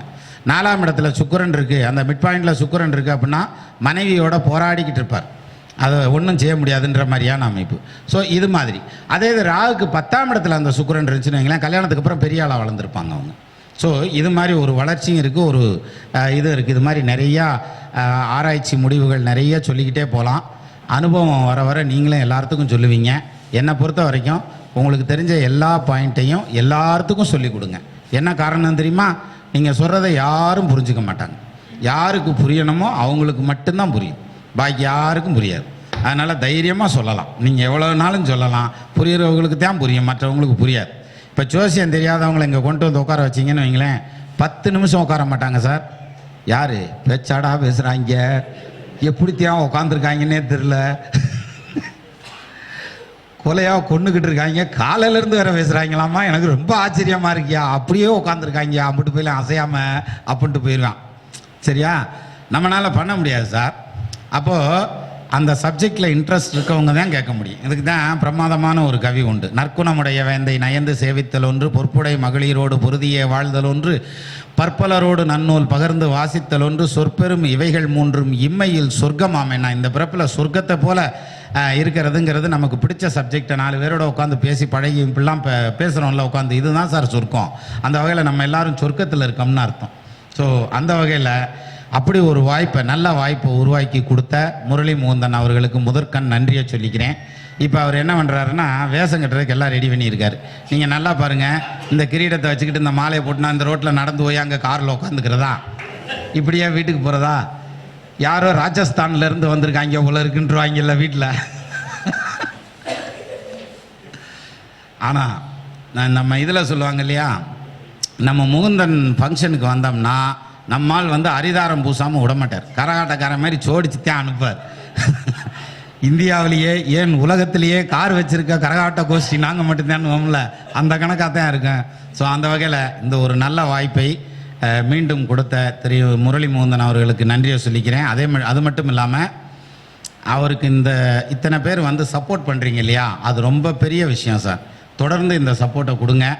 இந்த இயக்கம் வந்து தொடர்ந்து இயங்கிக்கிட்டே இருந்ததுன்னா இன்னும் நமக்கு பின்னால் பல பேர் வருவாங்க. அத்தனையும் இந்த ஜோதிடத்தை வளர்க்குறதுக்கு தான். நம்ம ஜோசியத்தை வளர்க்க வேண்டாம், தயவுசெய்து நீங்கள் யாரும் வளர்க்க ட்ரை பண்ணாதீங்க. அது தானாக வளர்ந்துடும்.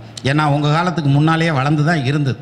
நம்ம வந்து அது கூட சேர்ந்து பிரயாணிக்கிறோம், அவ்வளோதானே தவிர வேறு ஒன்றும் கிடையாது. அதனால் மீண்டும் இந்த வாய்ப்பை கொடுத்த திரு முரளி முகுந்தன் அவர்களுக்கு நன்றி சொல்லி, இன்னொரு நல்ல சந்தர்ப்பத்தில் நான் உங்களை சந்திக்கிறேன். நமது நண்பர்கள் ஆள் போல் தழைதழைத்து, அருகது போல் வேரூன்றி, மூங்கில் போல் கிளை கிளைத்து, முதியாமல் வாழ்ந்திருக்க வாழ்கவென வாழ்த்தி அமைகிறேன். வணக்கம். கிட்டத்தட்ட ஒரு 1.25 மணி நேரம் நல்ல ஒரு அற்புதமான கருத்துகள் மட்டுமல்ல, சிரிக்க சிந்திக்க அப்படின்ற ஒரு விஷயத்தில் நிறைய தகவல்கள் வந்து ஐயா அவர்கள் கொடுத்தாங்க. ஐயாவுடைய அனுபவங்கள் கிடைக்கிறது அப்படின்றது ஒரு சாதாரண ஒரு விஷயம் இல்லை. அவருடைய அனுபவத்தை வெளிப்படையாக சொல்லி, இப்படிலாம் ஜோதிடத்தில் இருக்குது, அதை எப்படி நம்ம கொண்டு வரணும், அதை எப்படி விழிப்புணர்வாக ஜாலியாக கொண்டு வரணும் அப்படின்ற ஒரு தகவலை மிக அற்புதமான முறையில் நமக்கெல்லாம் ஒரு விளக்கத்தை கொடுத்த நம்முடைய திண்டுக்கல் சின்ராஜ் ஐயா அவர்களுக்கு இந்த 80வது மாதாந்திர கூட்டத்திற்கு வருகை புரிந்து நமக்கெல்லாம் சிறப்புரையாற்றிய ஐயா அவர்களுக்கு இப்பொழுது பொன்னாடை போற்றி சிறப்பு செய்ய இருக்கின்றது உங்களுடைய உற்சாகமான கைத்தட்டலோட.